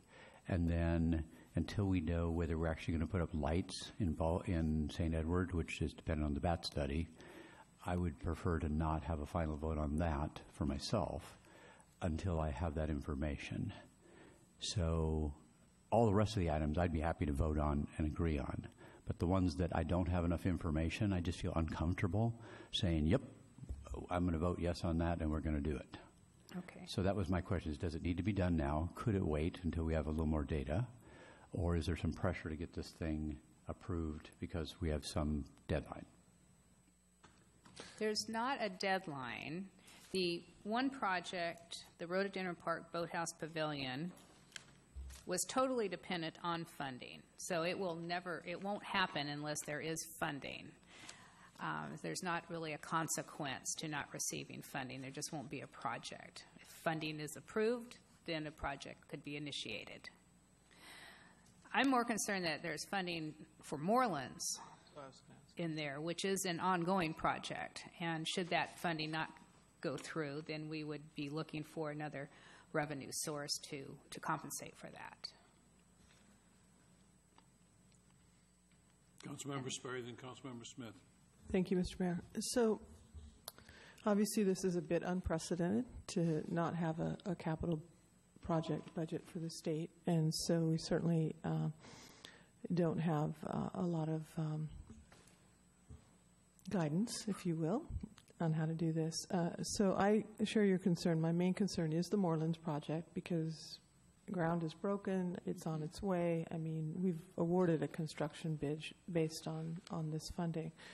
So let's go with the what-if scenario. If for some reason the budget does not get approved or the state budget does get approved and there's no funding for Moorlands, would we at that point then just need to come back and start finding money? How would we handle that? I guess that's kind of what are our options moving forward? Right. So the Moorlands project is a 4 to 5 month construction project. Just double checking with Debbie on that. Okay. Yeah. So as much as 6 months. It just got started just last week. Mm-hmm. So we definitely have enough funding for the project to last us until the final phases of the project. And so if we get to, say, October, November, and there's still no capital budget, then we would come back to you with an amendment to the CIP. And we would recommend another internal funding source to make up for that $250,000. And that funding source would have to come from the general fund, strategic opportunities fund, real estate excise tax fund, park impact fee fund. We would look to those funds to make up that $250,000. I'm confident that we could make up that $250,000, but that's the scenario I would look at is wait until about October, November to see what the state has done, and if the state hasn't done anything by then tap into other city internal funds. And I would add, ideally, that's when we do our mid-biennium review anyway, so we will be looking at those projects again in the late fall. So you're saying basically this is all going to come back again in a few months. So say we go ahead and move forward with approval. We are going to come back to this as part of our mid-biennial adjustment for the budget. We'll refresh where it's needed, hopefully, not these specifically, sure. but wherever there is changing circumstances or budgets where we need to make another adjustment. I did notice that Quite a bit of it is actually in the 2018 side, so I was wondering that must be part of the cash flow and how it's paid back. So it's not quite as thing. It's still part of this biennium, however. So Correct. Yes, I understand. Yeah, I understand that. Is the scope of the project, the Morelands project, that's set, right? Because we've bid it out and there's no phasing. It's all the ball field improvements, the park improvements, everything. Okay. Yeah, that's right. Thank you. One thing you could do is you could adopt the stormwater and transportation CIPs tonight, and then we could come back to you in a month or a month and a half for the park CIP. Because you already have Morelands identified and funded in your current CIP, enough to keep us going on the current construction. Yeah, I personally don't have a problem approving it, knowing that it's a planning document. But it's a different kind of a decision to make. Let's put it that way. So, thank you. Councilmember Smith and Councilmember Herbie. Well, the Morelands Park just answered, that discussion answered one of my questions that I had. But the other one was, if we don't approve the CIP on the parks portion, does that in any way impact, I know that staff talked about, I believe last week or the week before, about looking at other grant funding issues, and if we don't have a current approval on the CIP, does that in any way impact how those agencies may view the park plan?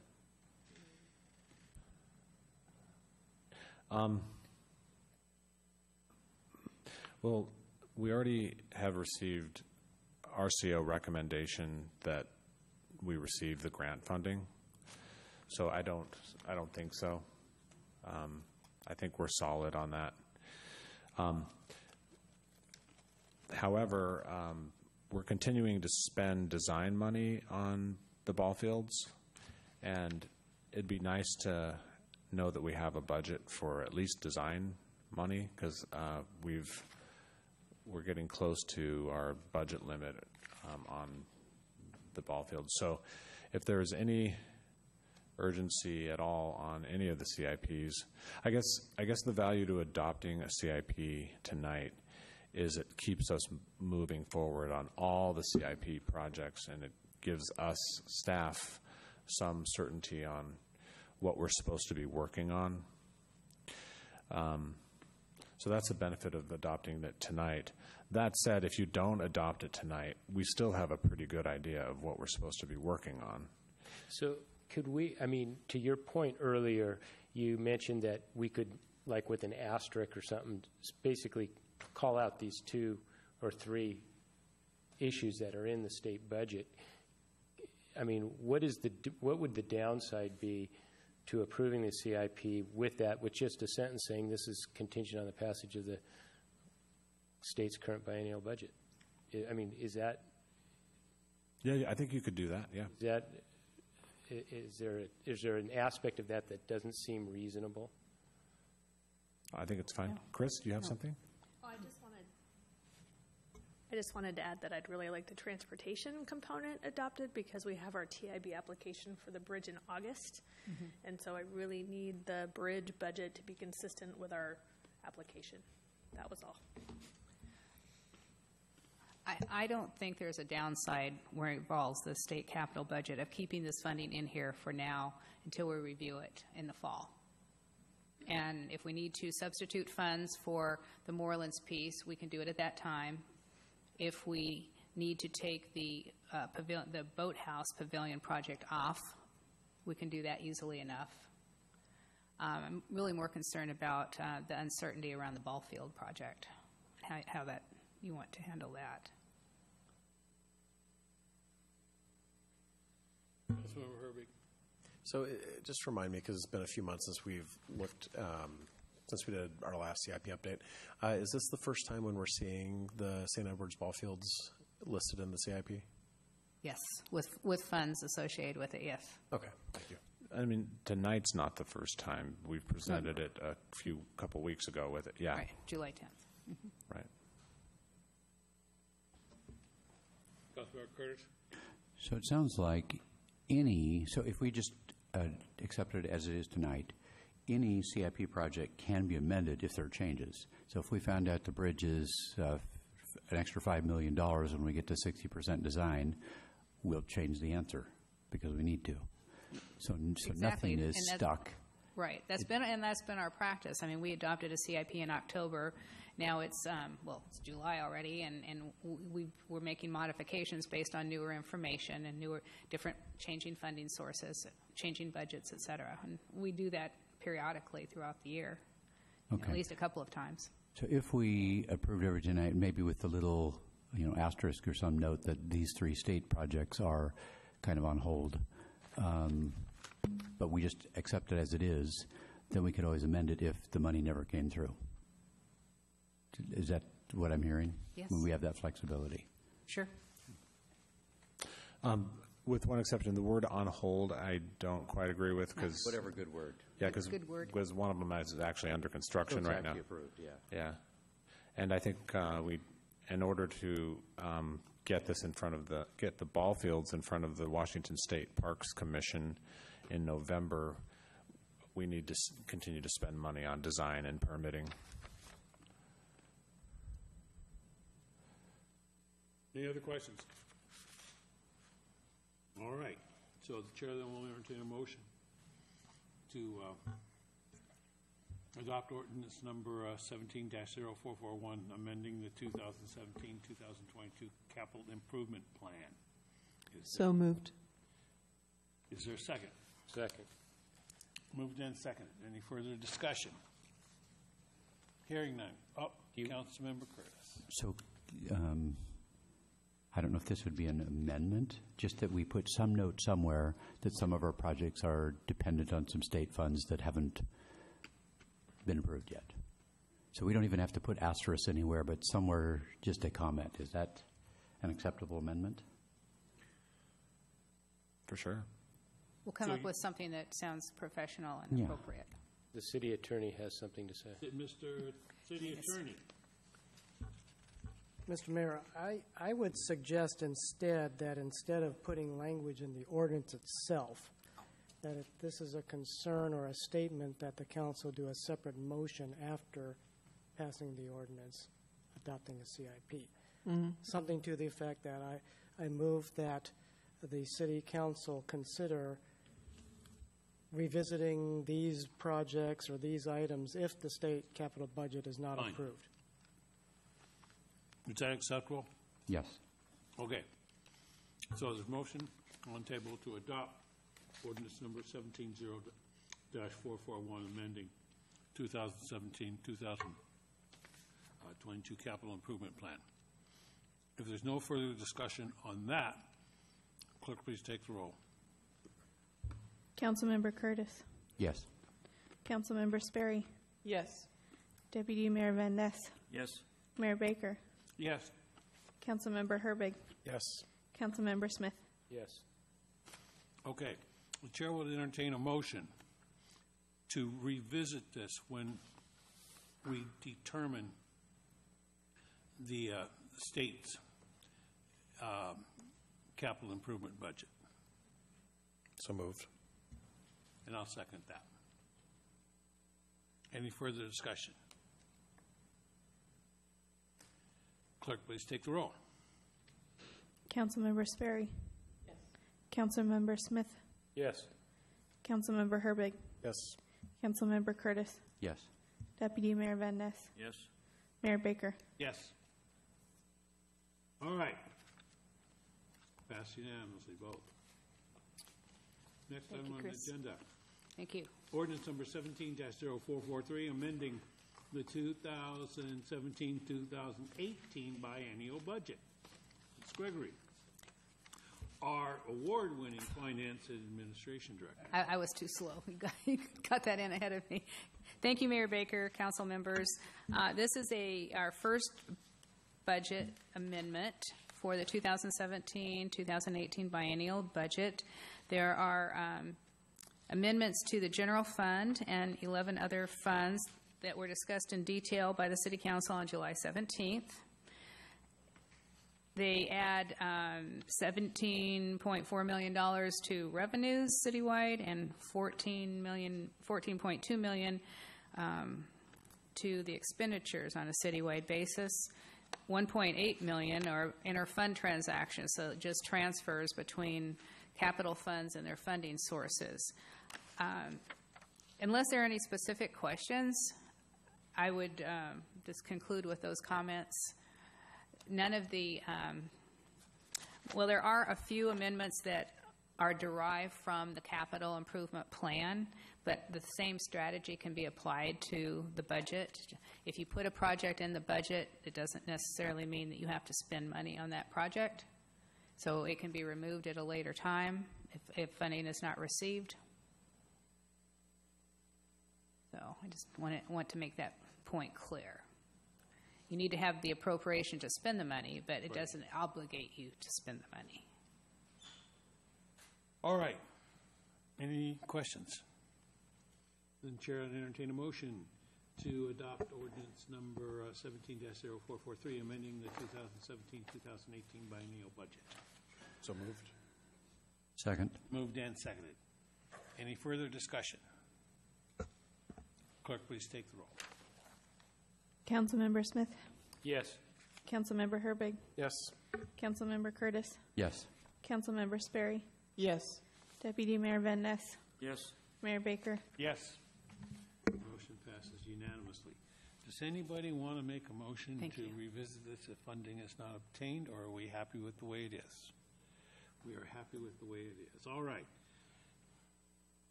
All right.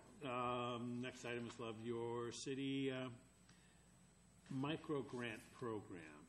Mrs. Harris. Good evening, Mayor and City Council. I am returning from the March 27, 2007 meeting where Council approved a pilot micro grant program that would encourage community members to design and implement love notes in our community.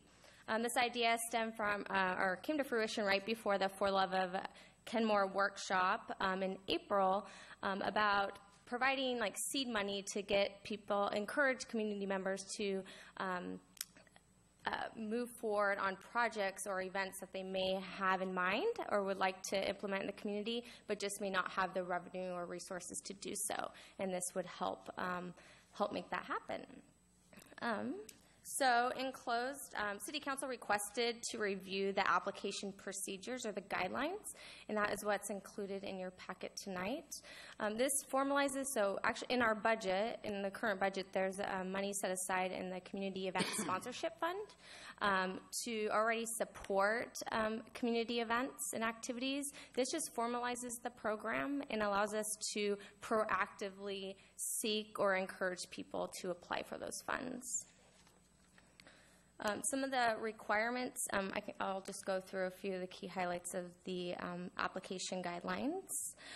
So it's for community groups or residents within Kenmore, and the event must occur within the Kenmore city limits, be free and open to all members of the public, involve community members in creating and completing the event or project, are feasible and ready to begin within a short period of time frame, so 1 to 3 months from the award date, and demonstrate community match. And that could be through the volunteer hours, supplies that are donated from businesses or community members, etc.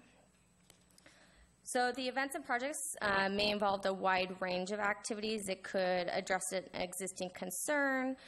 For example, we had a community member wanted to start like an adopt a plot program, so he would go into city right-of-way with permission and clean up the right-of-way. And they actually removed blackberries. But his idea is to continue this type of program, but he could use some help through funding to continue this program. So that kind of project would qualify for the program. Or an event, if one of the residents, they started the Why I Love Kenmore with some grant funding or some funding from the city. things like that. So that it would be a maximum of $500 in grant funds. It's geared towards smaller event or projects. We would also still consider partnering with larger event organizers, such as like the Kenmore Hydroplane Cup. That's an example of a larger type of event, and that would be separate from this micro grant program.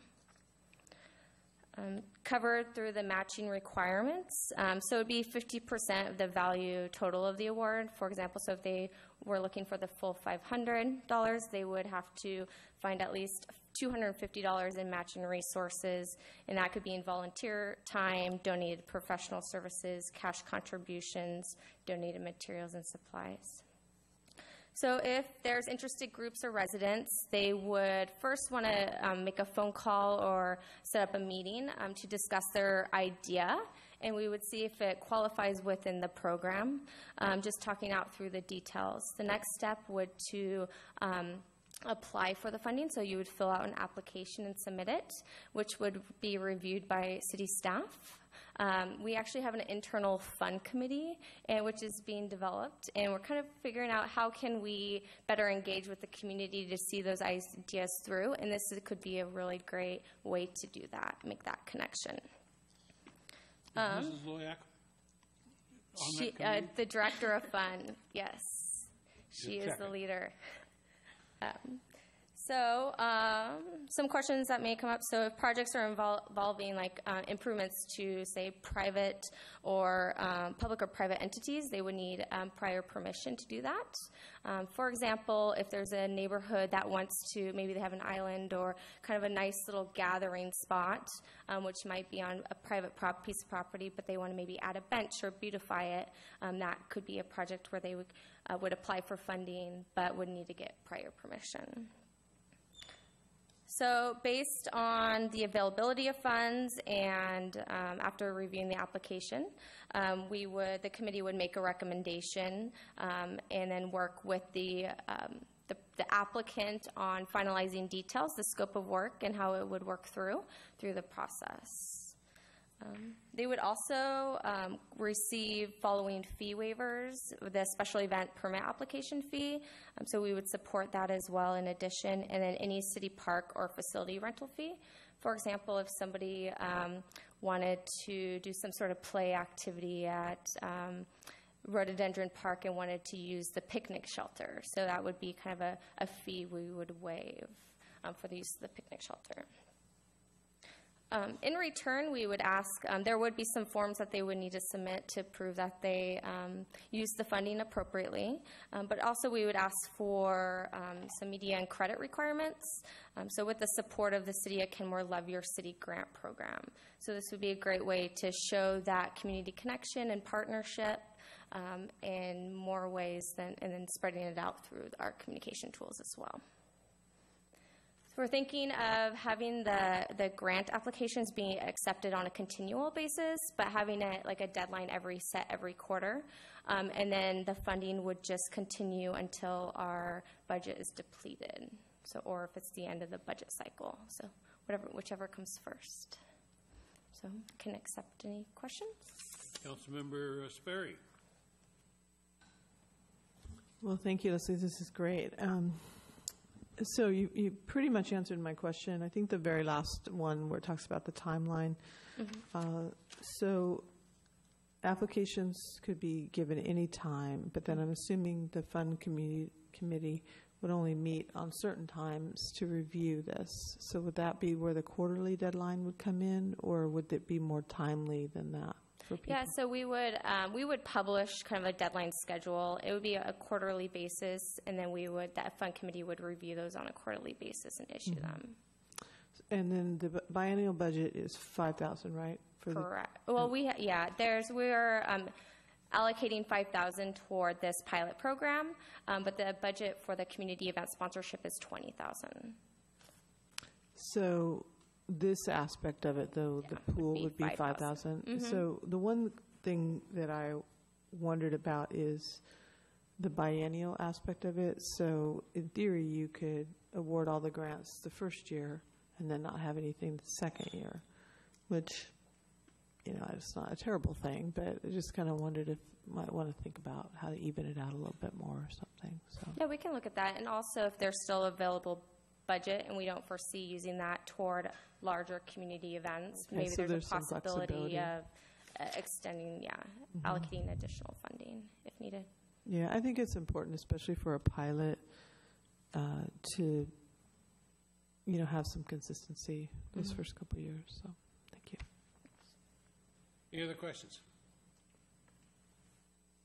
So the chair will, I guess, entertain a motion to approve Love Your City Microgrant to Pilot Program application guidelines that encourage community members to design and implement Love Notes in Kenmore. So moved. Second. Moved and seconded. I don't know that we need to do roll call on this one. All those in favor say aye. Aye. Opposed? Motion passes unanimously. Thank you. Thank you. All right. Next item on the agenda, and won't go to the agenda, but, okay, here we go, is presentation of the June 2017 financial report. Ms. Gregory. You, huh? The award winning. Thank you, Mary Baker, council members. So tonight I am pleased to give you an update on our financial condition as of June 2017. And as usual, I like to let you know if revenues are exceeding expenditures, and in the general fund they are by about $1.3 million. Yes. I looked back at my June presentation from 2016. It wasn't nearly as rosy, although it was still good. Good. Anyway, at this point in the biennium, revenues are at $6.1 million, and expenses are $4.8, although you have to recognize there are still some interfund transfers that haven't been recorded that will close that gap, but certainly not $2 million worth. So the month of June, however, doesn't look as positive due to the catch-up of invoices for the police services, and those amount to $1.3 million. But this happens every year, and I remind you about it every year, so it's something to be expected. But they have brought that up to date at this point in time. And all other revenue accounts appear on track or better, with the exception of the telephone and cell phone utility taxes, with cell phones being about 5% behind. The second half of the 2017 property taxes, as you know, will come in during the fourth quarter of this year, and that will round out the total revenue picture for the substantial pieces of revenue. Sales taxes and development revenue, franchise fees are all at or near 25%, which is consistent with June being the first quarter of the biennium.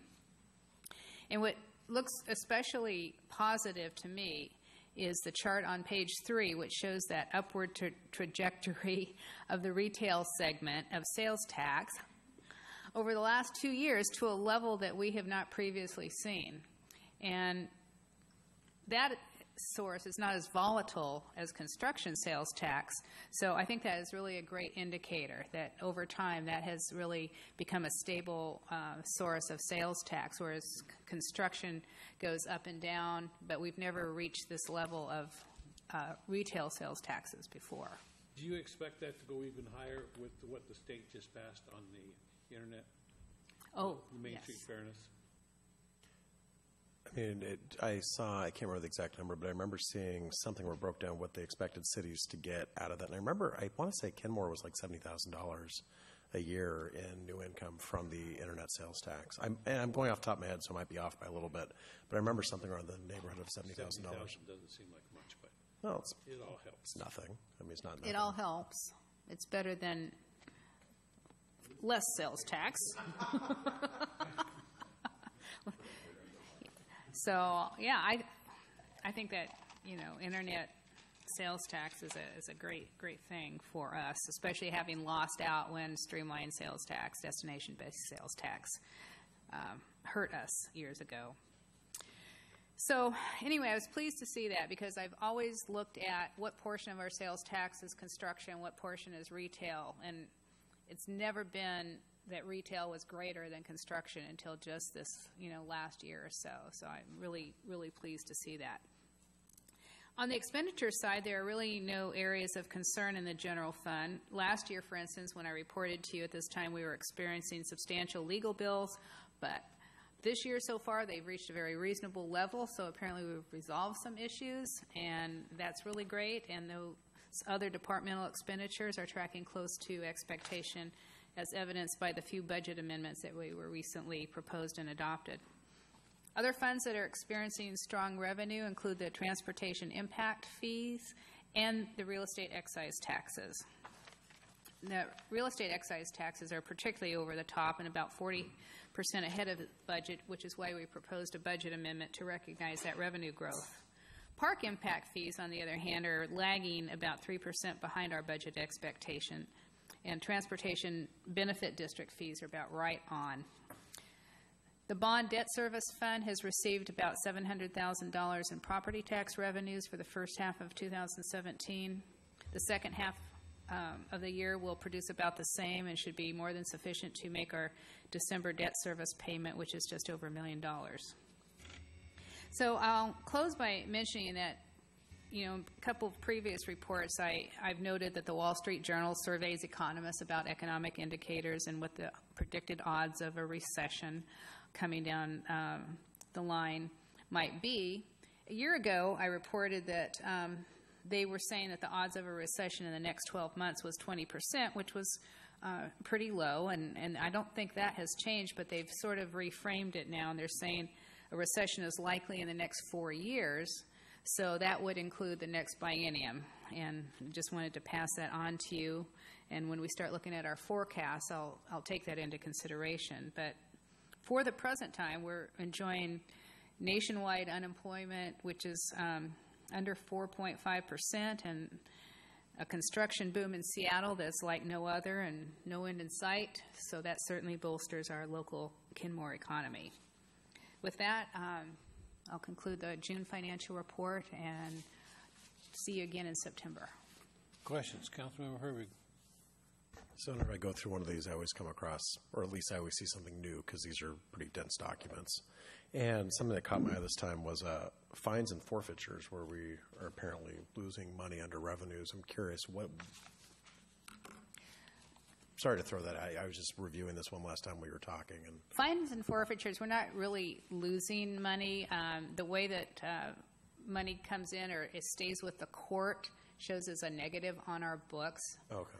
To offset some of the expenses. So we're not losing money in it, and I'll try to give you a better explanation, but we have to record it as an offset to revenue, and it's okay, and I apologize for us tossing that out to you with no notice. I just was flipping through here, and it caught my eye, so thank you. All right. It's no problem. So I guess it's in order that we accept this report, and if there are no objections, the report is accepted. All right. Thank you. Thank you very much. I had something, but I don't remember. Staff report. Just a couple of quick things. Today was the first day of work for brand new city employee Bill Garza. He's our building maintenance technician, and he's going to be taking care of the Town Square and Hangar building and also City Hall. So he's actually a Kenmore resident, and we stole him from Bellevue Square. So his commute got way better. And we just gave him a raise. Yeah, I spent a couple hours with him today doing the employee orientation and also talking about the history of our downtown and having it be a walkable place where residents can congregate and gather and feel their own downtown sense of place and all that, and talked about his role in that, and he was pretty excited and all that. I realized how much information we really need to download with him in order for him to fully understand what we're about, what we're trying to do, all the details that are going to go with running those buildings. But yeah, he's a great guy, and I'm confident he's going to work out well. Not this week, but the following week, the mayors of the Sammamish River cities in King County and Forterra are going to be getting together to talk about Forterra taking the lead on restoring the Sammamish River from Lake Sammamish to Lake Washington. Forterra is pretty serious about this, and they've got a great track record over a 10-year period. They did wonders for the Cedar River. They leveraged grant funds and volunteers and eradicated 90% of the knotweed along the river corridor there on the Cedar River. And now they're turning their attention to the Sammamish River. And so we're excited about that and the grants and volunteers that they can leverage for that. It won't be an overnight thing. It'll probably be a 10-year endeavor, just like the Cedar River was. But if they can do anything similar to what they did on the Cedar River for the Sammamish River, it'll be amazing. So I'm excited about that partnership. That's all I have. All right. Councilmember reports and comments and initiatives. Councilmember Sperry. Nothing to add. Councilmember Herbig. Nothing to add. Councilmember Smith. This is random. I have nothing to add. Councilmember Curtis. I guess mine in the series, so it's not totally random. Nothing to add. Deputy Mayor. I just want to comment on a book that I just finished called Thrive, and it's written by, what's his last name, Bluent or something like that. The guy who wrote Blue Zones, which were the areas of the world that are most successful economically. Only this was a National Geographic sponsored thing about the happiest places in the world. And it went through, Aarhus in Denmark, the second largest city in Denmark, Mexico, northern Mexico around Monterrey, Singapore, and San Luis Obispo. And it was interesting that there are different things that make people happy. People in Denmark are taxed at 60% of their income, yet they're very happy because they're getting the services that they need, and I guess they're used to it. But the thing that really appealed to me or interested me was what they've done down San Luis Obispo. And this book is 6-7 years old, but they took the, up in the Camino Real in California, all the missions that went in along that road in California. And they took the Mission District, several blocks of that, and they removed cars from it, and they made it a pedestrian-oriented gathering place. And they've done down there much of the same things that we're doing here. And it was evident that in all these places, communication between neighbors, family members, friends, and so on, really enhances the happiness of the population of the city. And I think we're on that track here with our town square and the hangar building and all the love notes to Kenmore and all the volunteer stuff that we've been doing. It all contributes to the happiness of the population. And if this book is redone in the next 5-10 years or so, I expect to see Kenmore as one of the cities that they write about, because I think we're on the track to really be a happier city because of a lot of the things that we've been doing here. So I just thought I'd pass that on. The title of the book is Thrive. Deputy Mayor just prompted me to.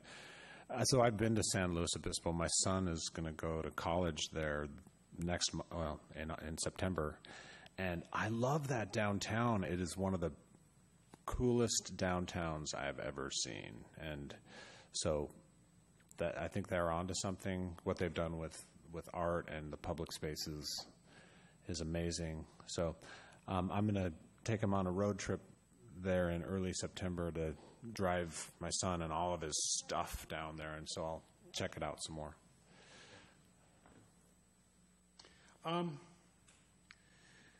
So I was appointed to the King County Affordable Housing Task Force, and I was elected co-chair along with Claudia Balducci of this group. This is about a year-and-a-half project, trying to see what we can do to increase the supply of affordable housing in the county.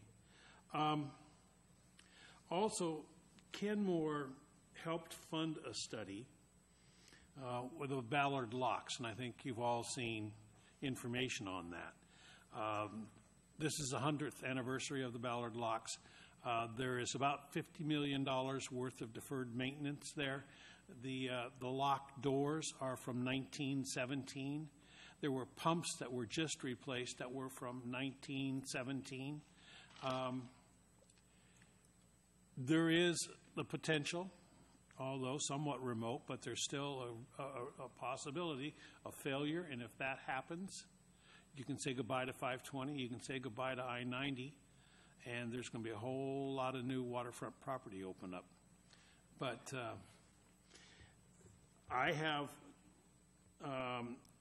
gotten, or in the process of getting, all 38 mayors in the city of, in the county, to sign a letter that's going to go to our federal delegation to encourage them to fund the Army Corps of Engineers to get this done. This is not city money. This is not state money. This is federal Army Corps of Engineers dollars to make sure that these locks are the busiest locks in the country. There's more vessel traffic through these locks than anywhere else in the country. The only problem is it's recreational. So they're being ignored, and the tonnage is not there, so they're being ignored. So we're in the process of getting all the signatures on that letter to forward to the Army Corps and to Congress. Also, last week I was in Spokane looking at community court. It's a very interesting idea. Habitual offenders, mainly drug addicts, alcoholics, misdemeanants are ones in this community court. I was there with our prosecutor, Sarah Roberts, one of our judges. I can't remember her name. Okay, anyway, one of our judges and a prosecuting attorney. Anderson. And, Anderson, Judge Anderson. And it's a really interesting concept, and Shoreline and Kenmore are a couple of the options that might be on the pilot project. I did talk with Sarah Roberts, our attorney, and we do have a couple of habitual offenders. This is something that would really fit more, I think, in Seattle, where you've got a large homeless population that are well known to the police, that are in and out of trouble.